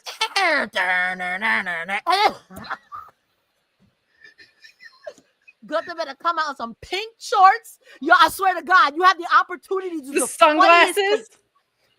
Bro, it's the way that if he came out in a wig, I know Gunther's not that guy, but if he did, I'd pee myself. I would pee myself. That's funny. Now that's sports entertainment. WWE, I'm just saying, you got the opportunity to do the funniest thing ever. And I think you shouldn't be cowards. I would let Goldberg win if you let him disrespect me. If I got disrespected like that, like, yo, Bret Hart and his music and you wear pink, but also do it for the fans. I thought you want me to be entertained. Do it, Paul. Don't be scared. Calling them out. I think this is match of the year. I think this is going to be a 5-star classic. And I think Gunther retains by the skin of his teeth because the emotional investment of you were mean to my family 9 months ago. I mean, how can I not be excited? How can I not be excited when a guy who's probably eating dinner at 4 p.m. at Red Robin comes out and says, you were mean to my family 9 months. Now mad about it in my hometown conveniently. Let's fight genuinely one of the best wrestlers in the industry. This is going to be great. Kate, you know who you sound like? You know who you sound like? My name is Inigo Montoya. You killed my father. Prepare to die. You killed my father 9 months ago. Prepare to die. Prepare to die. Prepare to die. That's Bill Goldberg. Will Ospreay and Swerve tagging against the Young Bucks in what will probably be one of the best tag matches in at least the decade. And then you also have Goldberg versus Gunther because Gunther was mean to his family 9 months ago. Counter programming, baby. This is what we do. I don't know about you, Kate, but Hangman's redemption arc, Goldberg's redemption arc. One of these guys was a star in 1998. The other was in elementary school. So you don't want to hear someone go. Who did Hangman Page ever spear? Honestly, he hit that Marina Shafir lady, and honestly, we don't like that. We don't like that now. Dixie Carter's okay, but Marina Shafir, no. Exactly.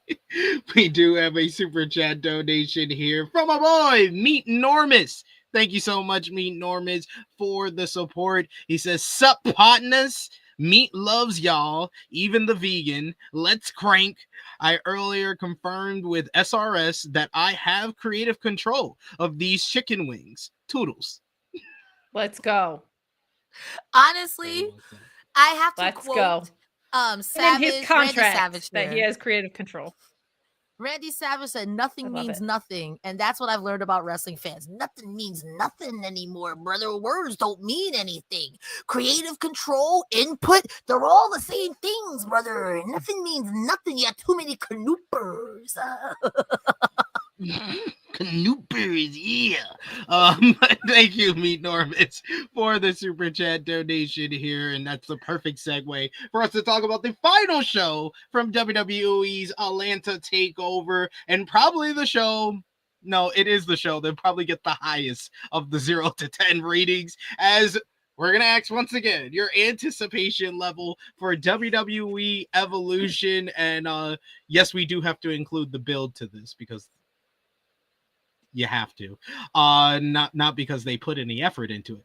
But Kate, 0 to 10, what is your anticipation level for WWE Evolution on Sunday in Atlanta? If I have to include the build into this or the lack thereof, that's like an unfair thing to ask of me after the atrocity that was the go home segments on last night's NXT. It was so bad. I'll give this a Tokyo Dome 6, an honest 5. I'll put it there. Because I do think the in-ring will be excellent. I think the build has been a real homage to the first one, and that they didn't give a shit about either of these shows. And I think it's a travesty to treat your women's wrestlers that way when you have this great of a roster. But I think like the perfect microcosm for me, and we'll talk obviously match by match, but like I should be so excited to watch Io Sky fight Rhea Ripley. Like I should be so excited to watch two of the very best women's wrestlers in the world fight over a title. And absolute lack of giving a shit about Io Sky's title reign since WrestleMania, like hurts my heart, because Io Sky is up there with Mercedes Moné as far as like American TV in-ring wrestlers on the women's side. Like she should be having a year that we are talking about as women's in-ring wrestler of the year type stuff. And they've just hamstrung her with the lack of creative around it. Their entire plan for this PLE was apparently Liv Morgan, and that's gone out the window, unfortunately. So I love that Liv Morgan got hurt, guys, so we don't know what to do. We got to put it all together. We got to tear it apart. Literally. We got to put it all together. That's been it. I think the absurdity of how people are entering this women's tag match is beyond lazy. And they just deserve so much better. The women's wrestlers just deserve so much better. And the men's booking going into this weekend ain't great either. Don't get me wrong. But when you say we are going to showcase women's wrestling and then you don't care about it, you're telling me that you don't actually care about women's wrestling, because you're saying I don't care about the thing that we're spotlighting. I do think this is going to be one of those ones where I sit down to watch it and I love what I'm seeing in front of me at the time, but the build has been insultingly bad to women's wrestling. Yeah, like you said, the Io and Rhea should have everybody excited and should feel like the main event of this show. But they had one of the laziest setup segments to do it, and then didn't even try on the Raw. They just said, we're going to give it up to the production team, who did an excellent job with that video package, because it made it seem like they've been feuding for 7 years, which WWE production is like a key thing that's their crush. Whenever their creative is not doing well, their production team is ever to put something together that makes you feel like, oh, this is an epic rivalry. very important NXT match, though. I will say that. Like they left out a really key match in their rivalry. I always go back to that WrestleMania build, and Rhea gave a promo that was so good. Off camera, Yes. it was like a social media exclusive, and then they just backtracked on that whole angle. If they had led in that direction with Rhea's vulnerability, I think this could be so rich and so great, and they could lean into their history so beautifully, but they just don't care. They don't. They really don't. It's just caring. Cresta, It's just giving a shit. that was the whole headline that I had for True Hill Heat last Saturday was, does WWE care about Evolution 2? And I got an overwhelming answer from our chat and everybody that was on that show of no. Yeah, no, they don't. And considering that Stephanie McMahon invented women's wrestling, Cresta, I mean, where are you at with this thing? Yeah, 0 to 10, Cresta. Where are you at? All right. Is it higher than a 0? It is. It is. This one actually is higher than a 0, right? This one is actually higher than a 0. So I'm starting off with 5 from Rip because I am excited. On paper, Jade Cargill versus Naomi, this has had the most storyline for Jade, had the most storyline in the women, period, for a lot of reasons. However, I don't feel like that match, I don't know how that match is going to go. I don't know what we're going to do here. And even then, it's a no-holds-barred match. What do we do with each girl after saying, hey, Naomi, queen of the ring, woman of the bank, whatever it is? Why would she be arguing with you? I don't care about you. You're not a champion. That's my gripe with it. I love that you mixed them both together because one is Miss Money in the Bank, the other is Queen of the Ring, and you called it Money in the Queen in the Bank. Amazing. They're fighting over the same thing.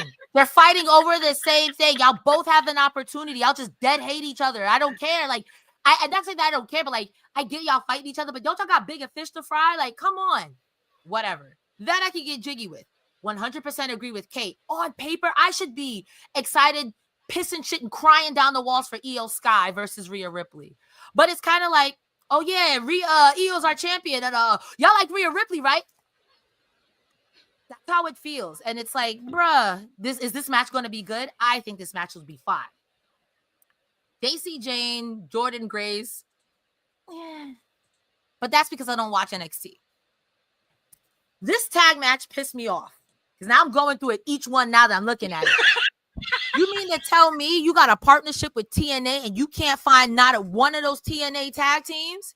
Y'all want to bring back the Iconics, who's the inspiration on TNA, but you won't book them for a... All right. But all you right. just that on SmackDown you had to have a qualifier. On Raw, they just were like, hey, Adam Pearce is this cool. And on NXT, they were like, you lost to this other team, but here you go. Is pathetic. No, my favorite part levels of not trying. My favorite part was Raw when Michael Cole said, "We all know Zoruka's in this matchup." I was like, "No, we do not. We do not." I was like, "What? No, we do not." One, no, and we do how? not. When they just lost to a team that both members of are going to be in the Battle Royal. Now that I'm looking at, I want to give it a 10. I cannot in good conscience give it a 10. Yeah. I want to give it a 5, but I cannot in good conscience give it a 5. And 4 is my favorite number. So we're going to go with 4 here for Evolution. Not because of lack of matches, because I think the matches themselves are going to be fine. I think the matches themselves are going to be better than fine, rather. I'm more upset about the build.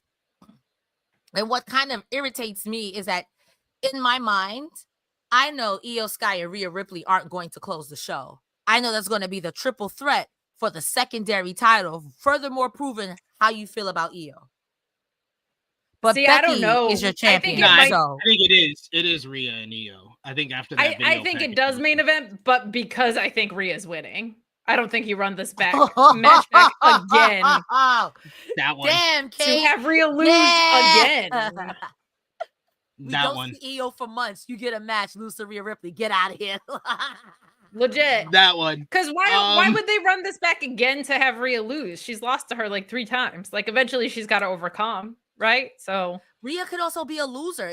Respectfully, Rhea could take pin after pin after pin for the next 3 months and we'll still be like, muscle, mommy. And it's okay to prop up your champion. I think it's okay to prop. I don't know what Io's been doing. They have not cared about propping up Io Sky because she hasn't defended the title since April 20th, WrestleMania Night 2. It's what we do. This is why you're getting a 4. I can't. I want to give you higher, but I can't. In your defense, that's a 400% increase over both of the other shows combined, even. So there you go. I will be the high man on this one, and I will go 5.5, which I would have been like just on the card alone. If they just announced the card, like how they did with like Worlds Collide, or like, you know, the Ring of Honor pay-per-view, sometimes just announce a card that they really didn't build into, but because it's just a card, I'm just gonna grade it on, you know, the matches that I want to see. There's a couple of matches that I do want to see on this card, so I would put it usually at like a 7.5.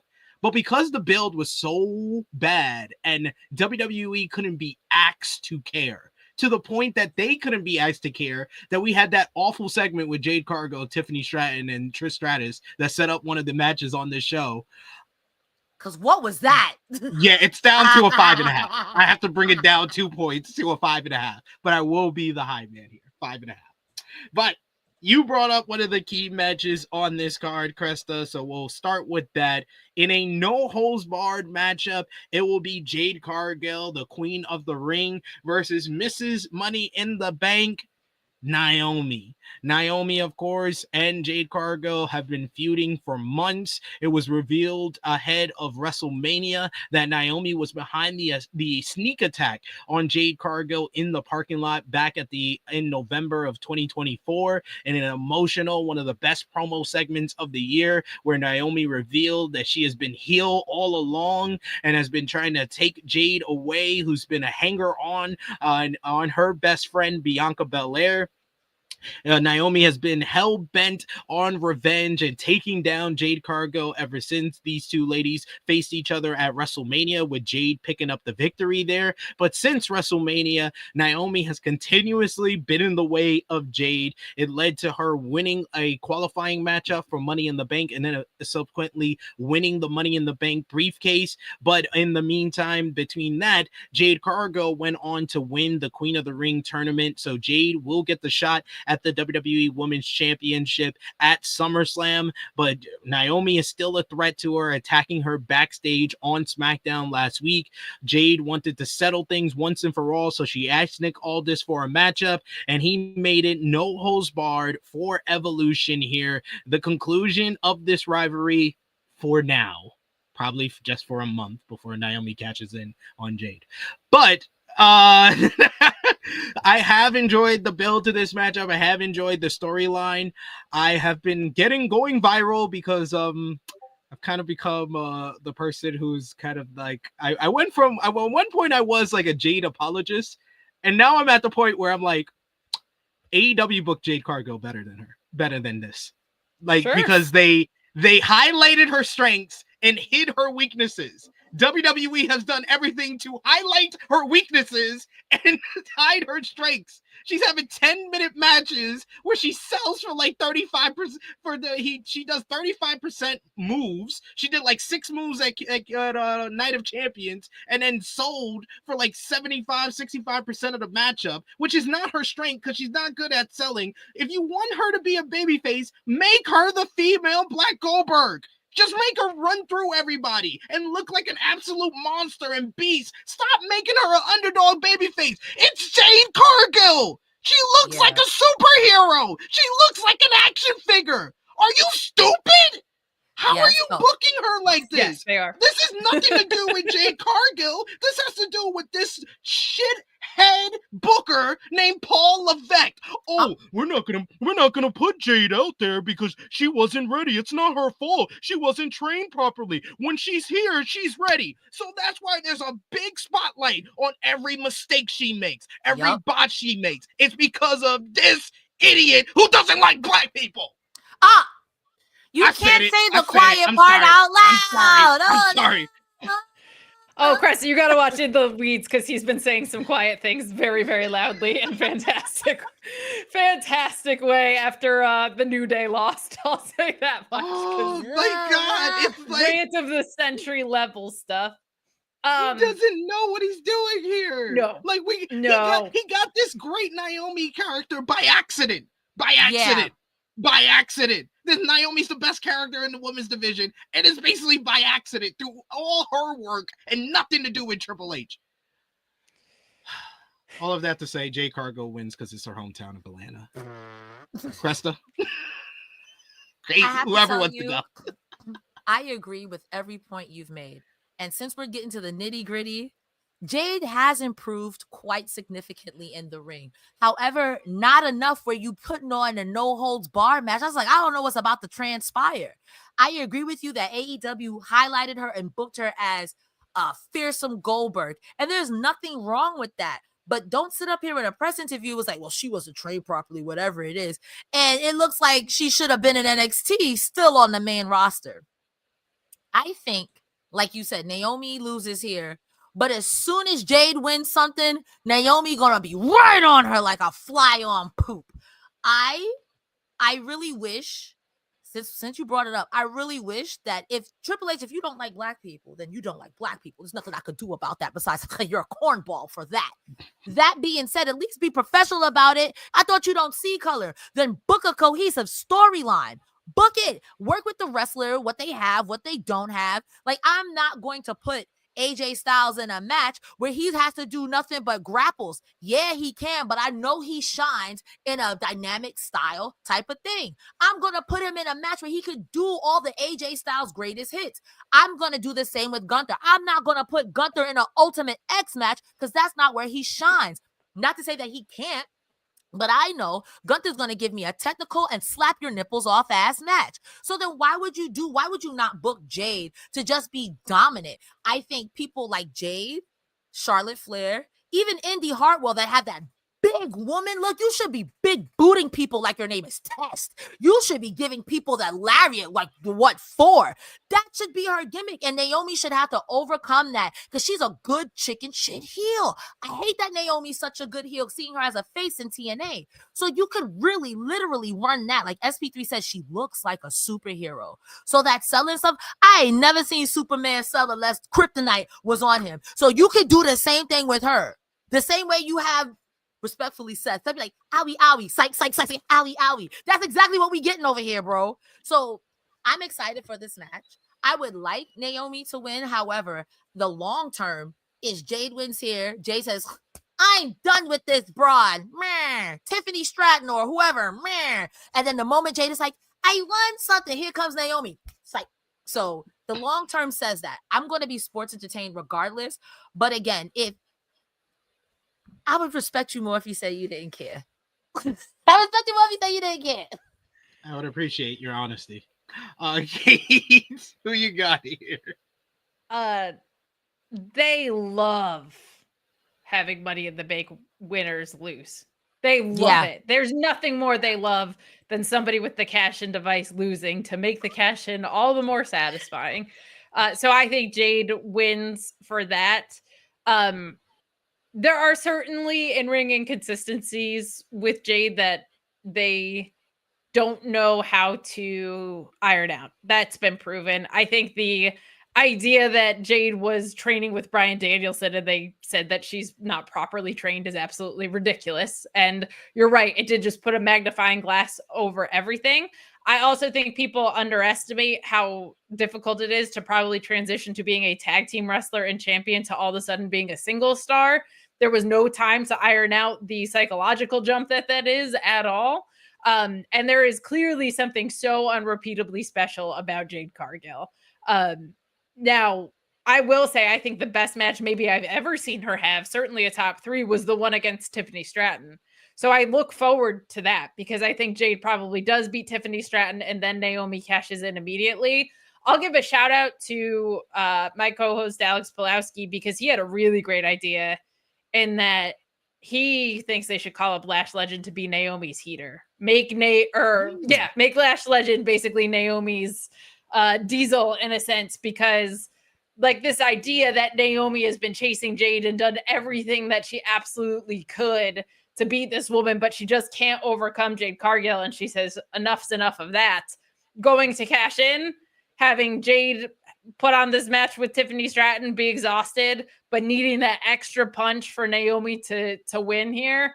Lash Legend as a heater compels me greatly, because I feel like you want to talk about accentuating people's in-ring positives. Lash Legend is someone that has grown tremendously under the NXT umbrella, and her coming up to the main roster to be Naomi's heavy, I think could make for fantastic television, because Naomi's killing it and Lash has so much charisma. It's like oversaturated. Like, it's unreal how charismatic that woman is. So I really liked that idea. I thought that was more creative than anything creative has come up with.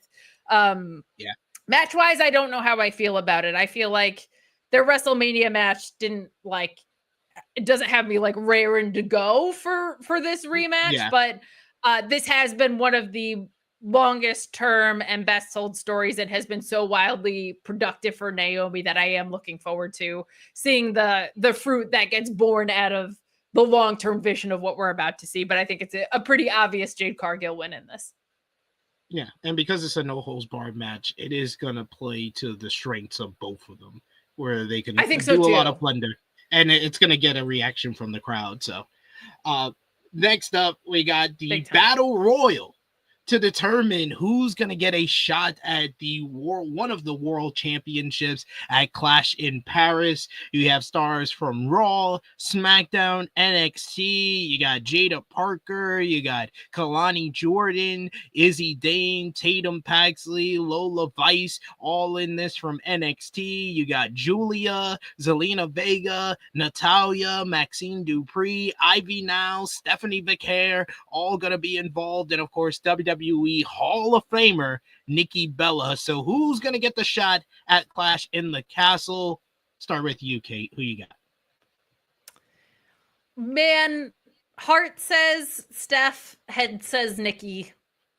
I'm gonna go with Steph, because I think I feel like Rhea's winning, and I feel like Steph versus Rhea is an incredible program, and I think Rhea versus Nikki is something that is extremely not just not great for Nikki Bella in general, but genuinely with her neck. I feel like that's just a bad idea to re-enter that program. So maybe we use the Battle Royal to set up something between her and Chelsea Green. There's been like a lot of back and forth with that. She's been having all these backstage interactions with Natty and Maxine. So maybe they actually do something with those two at some frickin' point. But I wouldn't be shocked if Nikki won, especially because this is for Clash in Paris. And I feel like Nikki going to Paris and doing a bunch of press around that would make a ton of sense there. I'm going to go with Steph because she's been so white hot and connected to this crowd, though. And I think Nikki, you could do so many other possibilities. And it certainly feels like her and Chelsea keep chatting at each other a little bit about kind of this like last real diva kind of moment.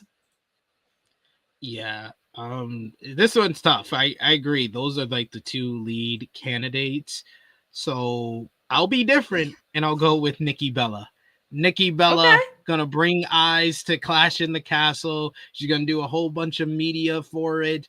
And I feel like it's too early for Steph to get a shot at the Women's World Championship, because I think if she does get that shot at Clash in the Castle, she's not gonna win it. And I think there's no like tension there. If she's on Raw a little bit longer and then gets the shot, there's some tension there where you think she's going to win because she's won every other title she's challenged for. But I think it's too soon right now for her to be the threat that she could be if you wait a little bit longer for that. So I'll go with Nikki Bella here. SP3, we've seen you do some Stardom dances in the past. Do you also have the Bella like sexy entrance move in you? Or you can look but you can't touch, you can't dream about the stars above. There it is. There's a lot. Moon in my eyes, I don't know why.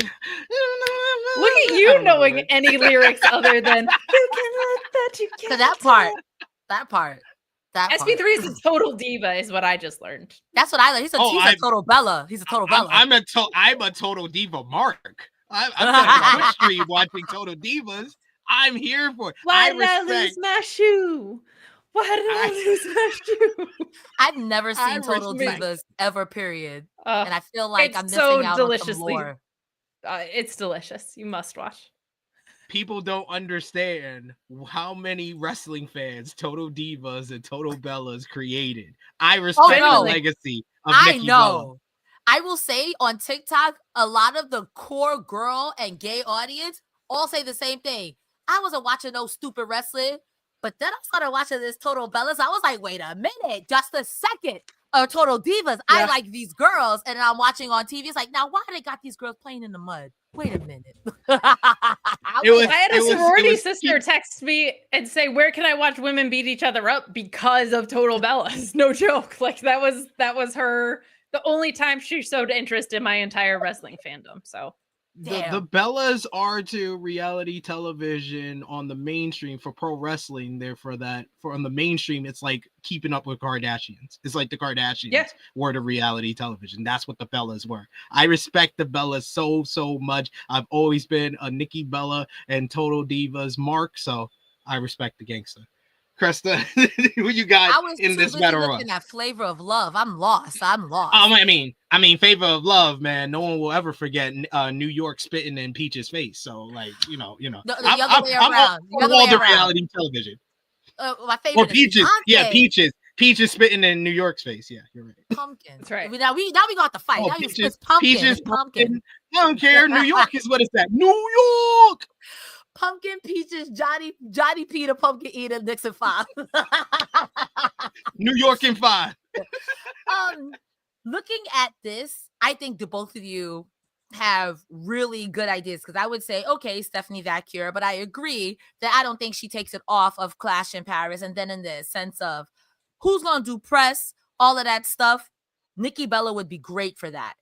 However, you would literally be here just for the Clash at the Castle program because I don't see it going anywhere outside of that. And then who you going to wrestle? Rhea Ripley? Tiffany Stratton? Like you said, like respect to Nikki Bella. But girl, your neck, girl. My main concern, whether you're heel face, is don't get injured because I want to see you so I could talk about you, good or bad or indifferent. I don't want anything harmful to happen to these people.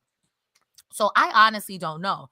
Unless there's more people coming in, I want to be a little against the grain and say maybe Natalya.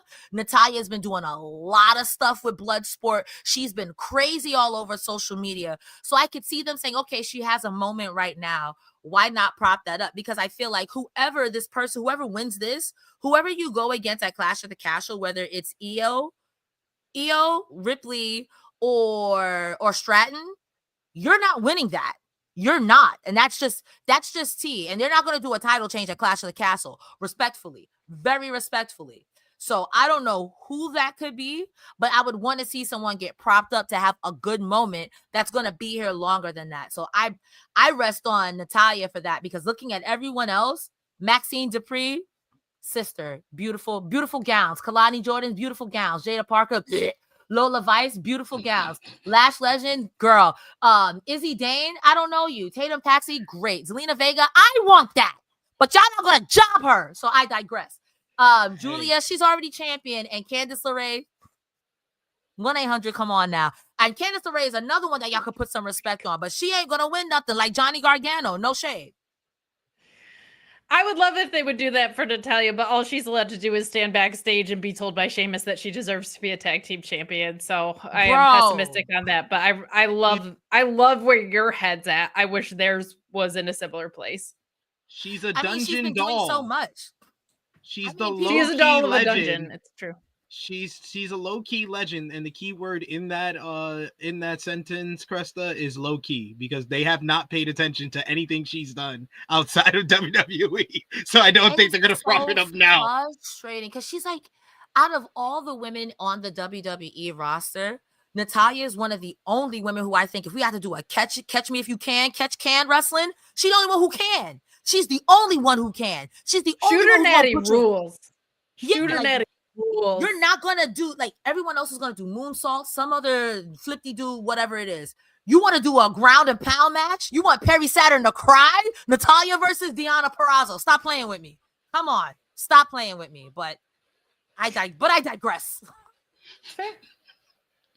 Then we got the other multi-woman matchup on this card for the WWE Women's Tag Team Championships, the Judgment Days. Roxanne Perez and Raquel Rodriguez will defend against Monday Night Raw's the Kabuki Warriors, Kairi Sane and Asuka. SmackDown's Allies of Convenience. That's what the Alexa Bliss fans are calling them. Sorry. Charlotte Flair and Alexa Bliss, and Zarya and Sol Ruka from NXT to get here. This matchup was set up after Roxanne Perez was named the replacement champion for Liv Morgan by the Judgment Day and the GMs. On SmackDown last week, you had Charlotte and Alexa. They picked up a win over Michin and BFAB and the Secret Harvest to earn the opportunity for this four-way matchup. Zaruka lost against Izzy Dame and Tatum Paxley to earn their opportunity here.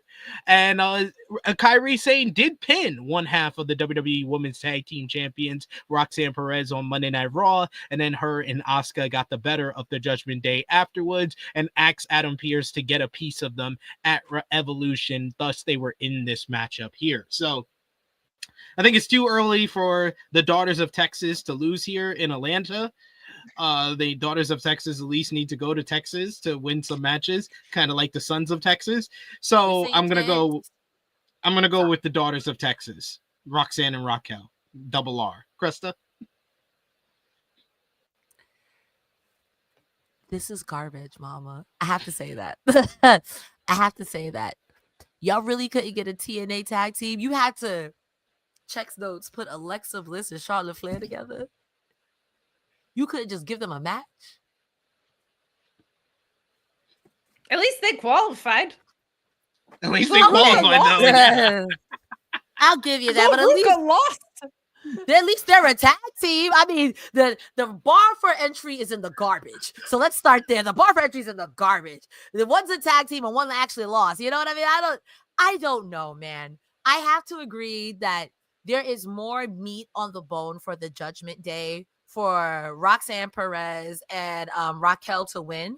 Because then it's like, if I'm Liv Morgan and I come back, it's like, yo, how are y'all falling for this trick? What trick? The same trick I pulled on y'all, and now she's doing it to me. I don't like that. Stop it. Stop. I think there's still things there.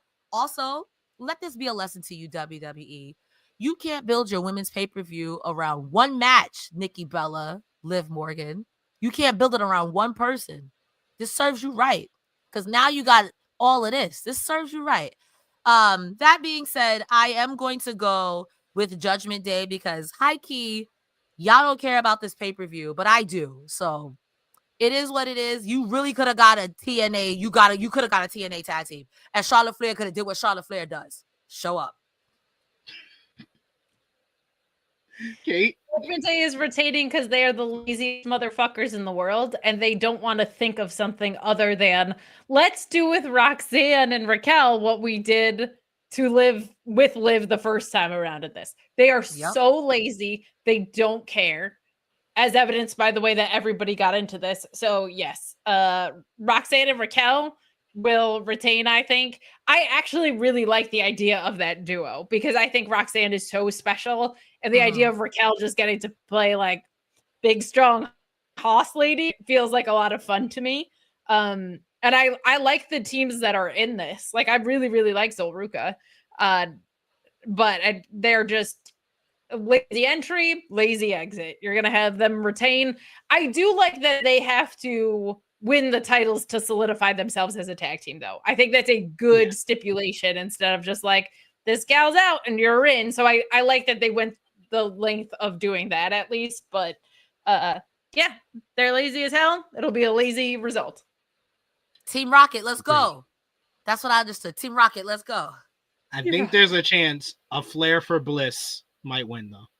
Because it's Excuse me? Stop it. No, stop. Flair for Bliss. No.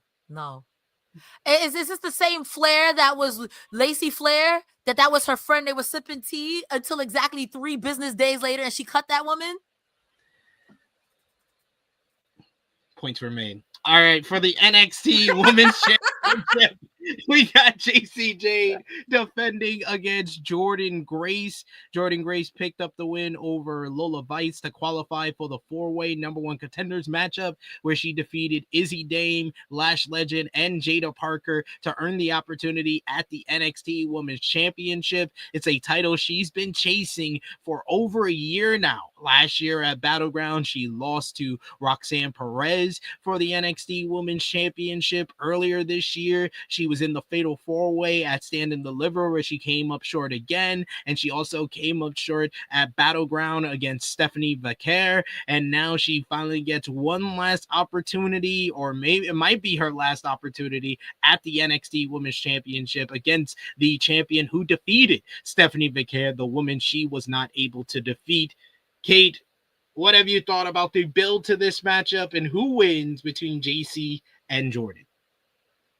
I know Jordan Grace is very short, but she should not be coming up short this often, in my opinion.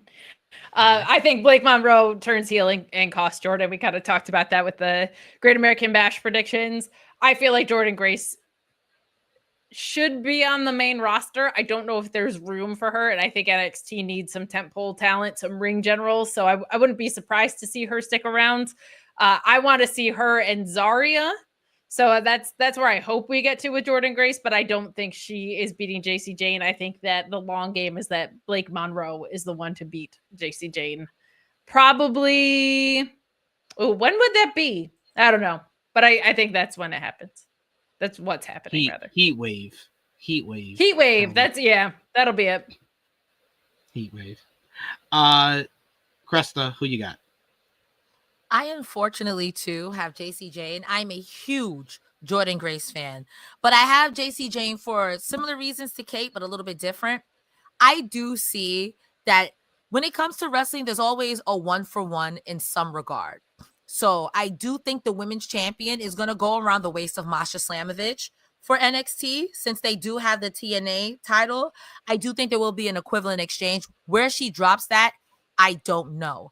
But I think Blake Monroe causes the DQ here, or not the DQ, but causes Grace to lose here. Grace and Monroe have a program. JC then goes on to fight Masha. Masha beats JC, and I don't know how they get it back. But that's what I see the long-term goal being here. An eye for an eye, or else you got to carry Madame Zeroni up the hill. And I don't think NXT needs to carry any more Madame Zeronis up the hill, because y'all just had a whole purge of your main roster, of your main event talent. So I don't want Grace to lose. I love Jordan Grace. I think she's fantastic, but I do think Grace deserves to be on the main roster. But again, from what I heard, y'all don't got a main event scene in NXT, because somebody, your dad, Raw or SmackDown, keep taking your people. So I don't know, but I do know that I don't think Grace is winning here. I really thought because I'm mad at WWE and TNA for this, because they made the announcement that the winner of this matchup is going to face Masha Slamovich in a title versus title match at Slammiversary, and that's really killed my enthusiasm of picking Jordan Grace here.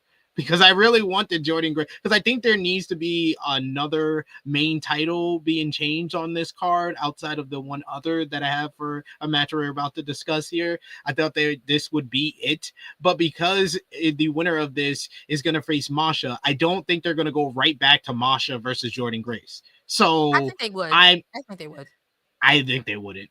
They wouldn't, and I don't think Jordan wants to go back to TNA. So now Tessa's there. Yeah. Oh.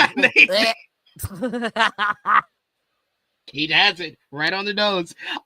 So, and they already set up JC attacking Masha, so it makes sense for JC to win the matchup to move on to face Masha. So I'm gonna go with JC Jane to win here, and I like what Kate said. Blake Monroe. I was about to call her Mariah Monroe, but Blake Monroe, because that was the better name than Blake Monroe. But anyway, Blake Monroe turns on Jordan Grace to set that up, and she turns heel so she can be the character she's good at. So I don't know. Sure. Then we got the match I'm looking forward to the most on this card for the WWE Women's Intercontinental Championship. The GOAT, my good friend, Rebecca Quinn. She's always shouting me out. Yes, I am the Sports Illustrated in the Sports Illustrated that called her the GOAT that she always brings up. Thank you. I'll expect my check in the mail. I appreciate you, Rebecca. AKA Becky Lynch. She defends the title against Lyra Valkyria, the first ever inaugural WWE Women's Intercontinental Champion, and Bayley. This whole thing started at WrestleMania when Bayley was attacked backstage. Lyra was forced to find a new partner for the WWE Women's Tag Team Championship matchup, which led to Becky Lynch making her return and Lyra becoming a double champion, winning the tag gold with her mentor. They subsequently lost the titles the following night on the Raw after WrestleMania, which led to Becky turning heel and beating down Lyra and revealing she was the one that attacked Bayley to get that opportunity after years of Bayley always attacking her. She wanted to get revenge and set up her return to the WWE. It led to Lyra and Becky feuding over the Intercontinental Championship, Lyra beating her at Backlash, but then Becky attacking her to set up a rematch at Money in the Bank, where Becky defeated Lyra, and in the pre-match stipulation, Lyra had to raise her hand, but post-match attacked Becky. On the following Raw after that, Bayley made her return and went straight after Becky, setting up a title match, which Lyra got involved with to cause a disqualification. And then Lyra faced Bayley in a number one contenders matchup where it was a double pin, meaning no one should win because Becky wasn't involved in this. I agree with Becky. She's being conspired against because she's my friend. I'm so frustrated. But now this means that Lyra and Bayley were given the title match in a triple threat matchup. We had a great segment on Monday Night Raw where Bayley told off Lyra, says that she doesn't care about their friendship or anything. She cares about that title that she had to watch Lyra win and defend for weeks. She watched her win at WrestleMania, and then she watched her lose to Becky and raise Becky's hand like a little bitch. Whole brawl broke out with Lyra standing tall in the end, which means she's not going to win on Sunday. But Kate, what have you thought about the build to this matchup? I feel like this is the best build match on the whole entire card, not just because Becky has me in her phone book as Sports Illustrated, but because I think everybody's characters are like really well done, especially Becky since this heel turn. I feel like she's the best heel in the company, besides being the GOAT. What have you thought about the build? Who wins on Sunday? You Becky Homer. Okay. No, I pop every time she says it too, because I'm like, that's my friend. I love it. I love it. I feel like your description of the build is so much more exciting than what they've put on television for the most part. Like from going back to WrestleMania till now, there are still things with Lyra on the mic that I'm just not bought in on with her. But I can't argue with the idea that using two veteran talent like Becky and Bayley to help this along is a great call. A great call, in my opinion. I think Becky retains. I'm not so sold on heel Becky Lynch, but I think that's honestly just because I am always rooting for Becky Lynch. Like I love her so much as a performer, and I hear so many wonderful things about her genuinely. Like I have a hard time believing she's not a really good person, but I just think some people are just meant to be in the roles that they're in. And I think Becky Lynch being a badass babyface is the role that she's meant to be in. But this show needs heels really bad. And the crowd is more connected to Lyra than they've ever been. Even though I'm not as bought in on her character-wise. In ring, I'm sold on Lyra Valkyria for sure. I like this. I think Becky retains out of this and we get more of Lyra and Bayley would be my guess. Cresta, who you got? I am on the SP3 bandwagon of Becky Lynch is the GOAT. She's one of the reasons why I got back into wrestling. The whole becoming the man is fantastic. I agree with Kate that the crowd is behind Lyra, and I've met Lyra. She's totally fun, totally nice girl. But I do think that unfortunately with Becky and Bayley there, like she can keep up in the ring, but it's hard to keep with those two broads on the mic because they're mean women. They're mean women. The only one meaner than them It's Tamina. I'm sorry. It's Charlotte Flair. Like, these are some mean women on the mic. Like, trying to get a word in edgewise, like, sidebar, with that Tiffany Stratton situation. While I don't agree with what you said, I understand why you said it. Because these girls are taking pot shots. It's time to go for a gun, and you got to pull out your gun. That being said, I do think Becky retains.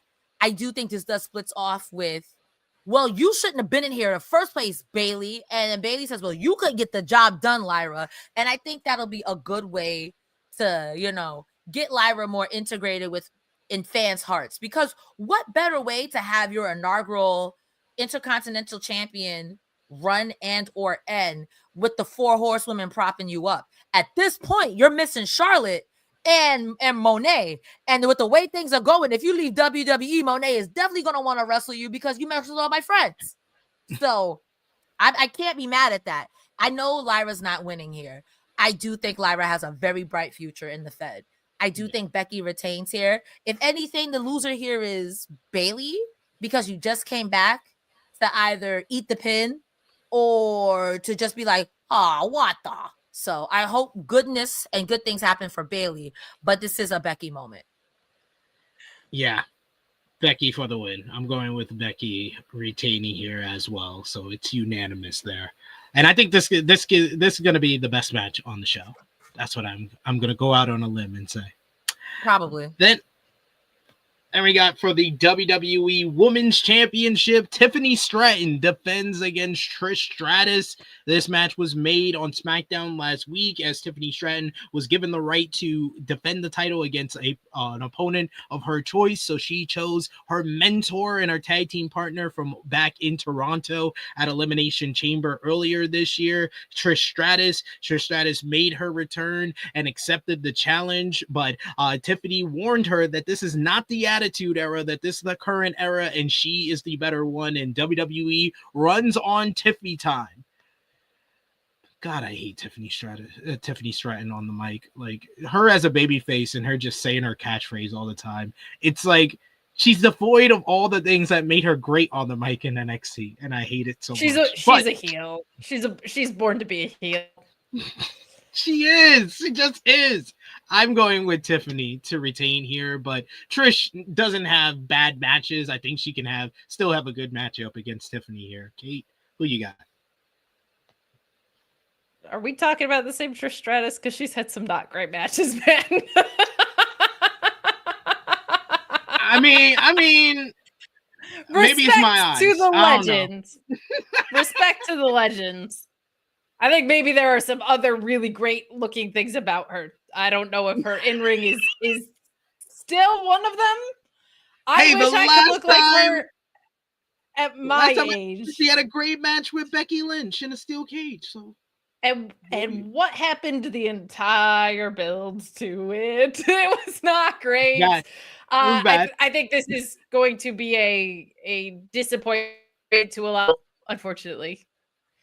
I think Tiffany obviously retains. I don't think this is going to be a good match because I don't think Tiffany is in a place where she's ready to guide a veteran who just, isn't doing what she was doing 20 years ago. God bless her. None of us were. None of us were. But I have very low expectations for this match, but Tiffany clearly wins here. I think the moment will be great. I think people love Trish. I think she's an important figure in wrestling. I wish this card had more nods to nostalgia. I don't think in a title match is the place that they probably should be, but they were a tag team, so there's clearly some at least longer term thought that went into this, which is more than I could say for most of this card. But I think in ring wise, this is not going to be great. Cresta? I agree. Now, let me start off and say I've never been a Trish Stratus fan. I respect what she's done for the business. But once I saw what this match was going to be, I'm like, oh, brother, this guy stinks. I got to tell you, that's the same way I feel about Tiffany Stratton. Shout out to Evolution putting people on the card. So Tiffany Stratton, that's going to be my final answer. Shout out to Evolution putting people on the card. I guess there's room for everybody. I don't know. I mean, she's the champion, I guess, so she got to be on the card, I guess. I don't know.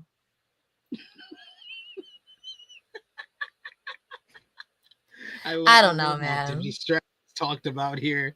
I'm okay because she hasn't light the world on fire as WWE Women's Champion at all. I mean, she could have, but the program that we really needed for that was Tiffany versus Charlotte, and you see what we got. So you see what we got? You see what we got? Yeah. Off the cash in. All right, we got finally the main event of the weekend is going to be for the WWE Women's World Championship. Io Sky defends against Rhea Ripley. These two women have been feuding all the way back since the beginning of the year when Io Sky first held up that WWE Women's World Championship and Rhea Ripley held it at the same time. They knew they were destined to fight over that title, and they did on the March 3rd episode of Monday Night Raw in a shocking victory. It was Io Sky who defeated Rhea Ripley for the title, ending Rhea's second reign with that championship, stunning the world and heading to WrestleMania.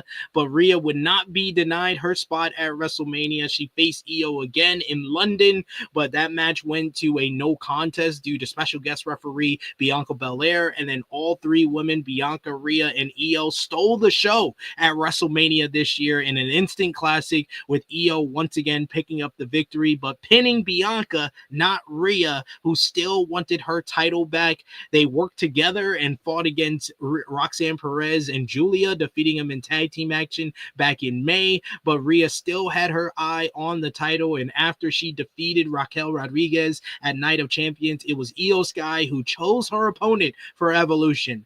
When she could have chose the person that the week prior she said she always wanted to face for the title, Asuka, who just came up short in Queen of the Ring, or her tag team partner and best friend in the world, Kairi Sane, who had been winning matches on Monday Night Raw. She picked a girl that she's beaten 5 times.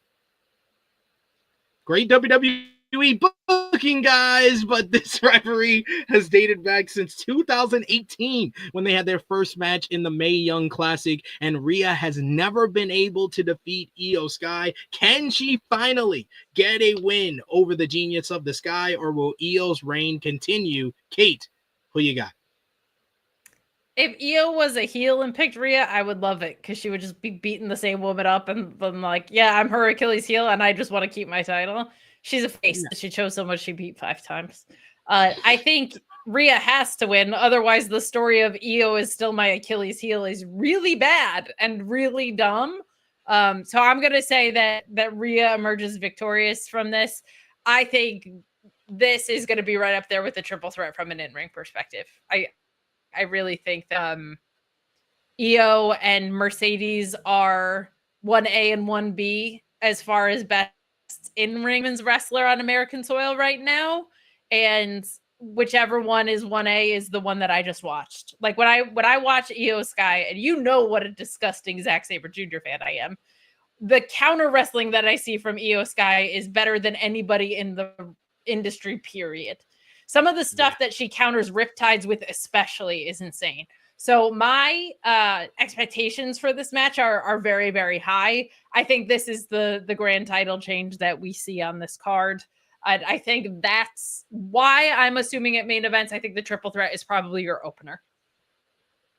I agree there. Yeah, I'm going with Rhea, new champion. There has to be one big title change on this card. And like you said, Io and Mercedes 1A, 1B in the ring. As far as like overall in popularity, I think Rhea Ripley and Timeless Toni Storm are 1A, 1B when it comes to that. So yeah, Rhea Ripley like is from the top a complete wrestler standpoint, I'm with you 1,000,000%. Yeah. Yeah. So I think Rhea, she's the face of the new era of women's wrestling. So she gets the win at the all women's pay-per-view in the main event. Cresta, what you got? Totally agree. I hate this for Io because I do wish that she had a more fleshed out title run. Yeah, you held it for a long time, but it's easy to hold it for a long time when they got you in the back of the closet. You know what I mean? And just now you're doing spring clean. Like, oh, Io's our champion. It sucks, but this match is going to be fantastic. Build aside what I want aside. This match is about to slap. I do think Rhea wins here. Like you guys said, Io and Mercedes in ring, number 1A. What doesn't matter? You know, But complete wrestlers, as someone I could see, this is the face of our brand, whatever it is. Rhea definitely has that look. And not for nothing, she's had that look. So I don't know what WWE does with EO going forward. You're going to force her to be back with the Kabuki Warriors or what? Sometimes WWE gets on my nerves with that. But we'll see. I still think, unfortunately, this goes on first.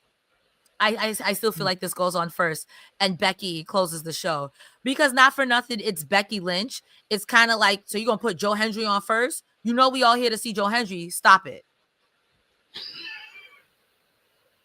Okay. And not to say that Rhea's not Joe Hendry, because Rhea's definitely Joe Hendry in this situation. But Becky Lynch is Joe Hendry Hogan. If you read the dirt sheet, she's Hogan. She booked her own stuff. So I've heard Rhea Hogan as well. Creative control, yeah. Women are Hogan. Men We're are all men are Hogan. megastars. That's the difference. Yeah. If it's Roman Reigns, it's because he's the biggest star in the industry. If it's a woman, it's because they're Hogan. So somebody that's cue how my it works. theme music when it starts coming down and it hurts Brother. Because, I think the triple threat would main event if Io was retaining. I agree with you in that, like, from a star power standpoint and actually a build standpoint, I feel like that is probably like your main event match. If the title wasn't changing, I would agree. I would agree with that. Yeah. Imagine if Io retains and Lyra is the one who gets the title. Could you believe? Could you imagine? You know what? It'd be different. I would actually kind of live. It'd be different. Hey, it'll be surprising. That's why they won't it do won't it. be making predictions. That's why they won't exactly. do it. It's too interesting. Absolutely 100% part of why they won't do it. Because then they're going to think I have creative control and we can't see that. Okay, we can't do that. We can't do that. Well, we've made it to the end of our 3-pack preview of the WWE shows this weekend in Atlanta. Want to thank you all for joining us live, but most of all, we want to thank our special co-hosts for these shows, Kate and Cresta. Thank you so much. I had a great time. My face hurts from laughing and smiling so much throughout the last couple of hours here. Kate, I want to give you the floor first. Let everybody know where they can follow you on social media, what you got going on Fightful and everywhere else you contribute to. You do such great work. Let everybody know where they can find you. Well, sincerely, I always have so much fun on this channel, and like, I mean it with my heart. The energy of SP3 and Cresta are like two of my very, very favorite people in the space. So thank you for the really, really fun past 2 hours and 20 minutes in reviewing all 3 of these. But you can catch me at Miss Kate Fabe on YouTube. My YouTube channel is being dusted off. I did a video on 3 things that I think from the Vince era creatively that have snuck back into WWE programming from a booking standpoint. So you can check out that video. I've gotten a lot of support on that. And I have a video coming out tonight about 3 things that AEW must do if they want to make All In a success. Putting the title on Hangman is one of them. But you can also catch me on Fightful all weekend. I'll be reviewing ROH with SP3. I'll be reviewing Evolution with Cresta, and I will be on the main channel reviewing All In as well with Alex Pulowski. We'll be over there all weekend reviewing all of this wonderful wrestling that we have coming up, even the things that Cresta has 0 level of excitement for.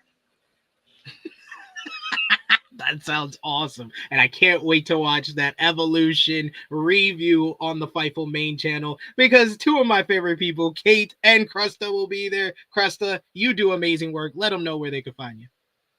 Ladies and gentlemen, this is the face that I made that I totally forgot that I agreed to do the Evolution pay-per-view recovery show with Kate. All right? This is why they don't invite me anywhere, because I have the memory of a goldfish. But if you want to see me pretend like I know stuff, every Thursday you can find myself and Joel Pearl on Fightful going over all things TNA. On Saturdays, myself, Rick, and Iridian go over all things AEW, which I guess isn't happening this Saturday because we're going to do an Evolution, baby. Let's go. What else do I have going on? I too have a YouTube. It's not as cool as Kate's. I yap sometimes. I have a TikTok. That's where they found me. I just spawned from underneath the TikTok. It's Cresta Star. Anywhere you can type Cresta Star on the social media world, you can find me, except for Facebook, because I don't have that, or Twitter. Twitter's going to be Cresta the Star, like Megan the Stallion. I appreciate SP3 and Kate for having me. These are two of my favorite people, honestly, in the wrestling space as well. And thank you guys for watching. I hope you find $20 on the floor. Your butt looks nice. Did you shine those shoes? Yes.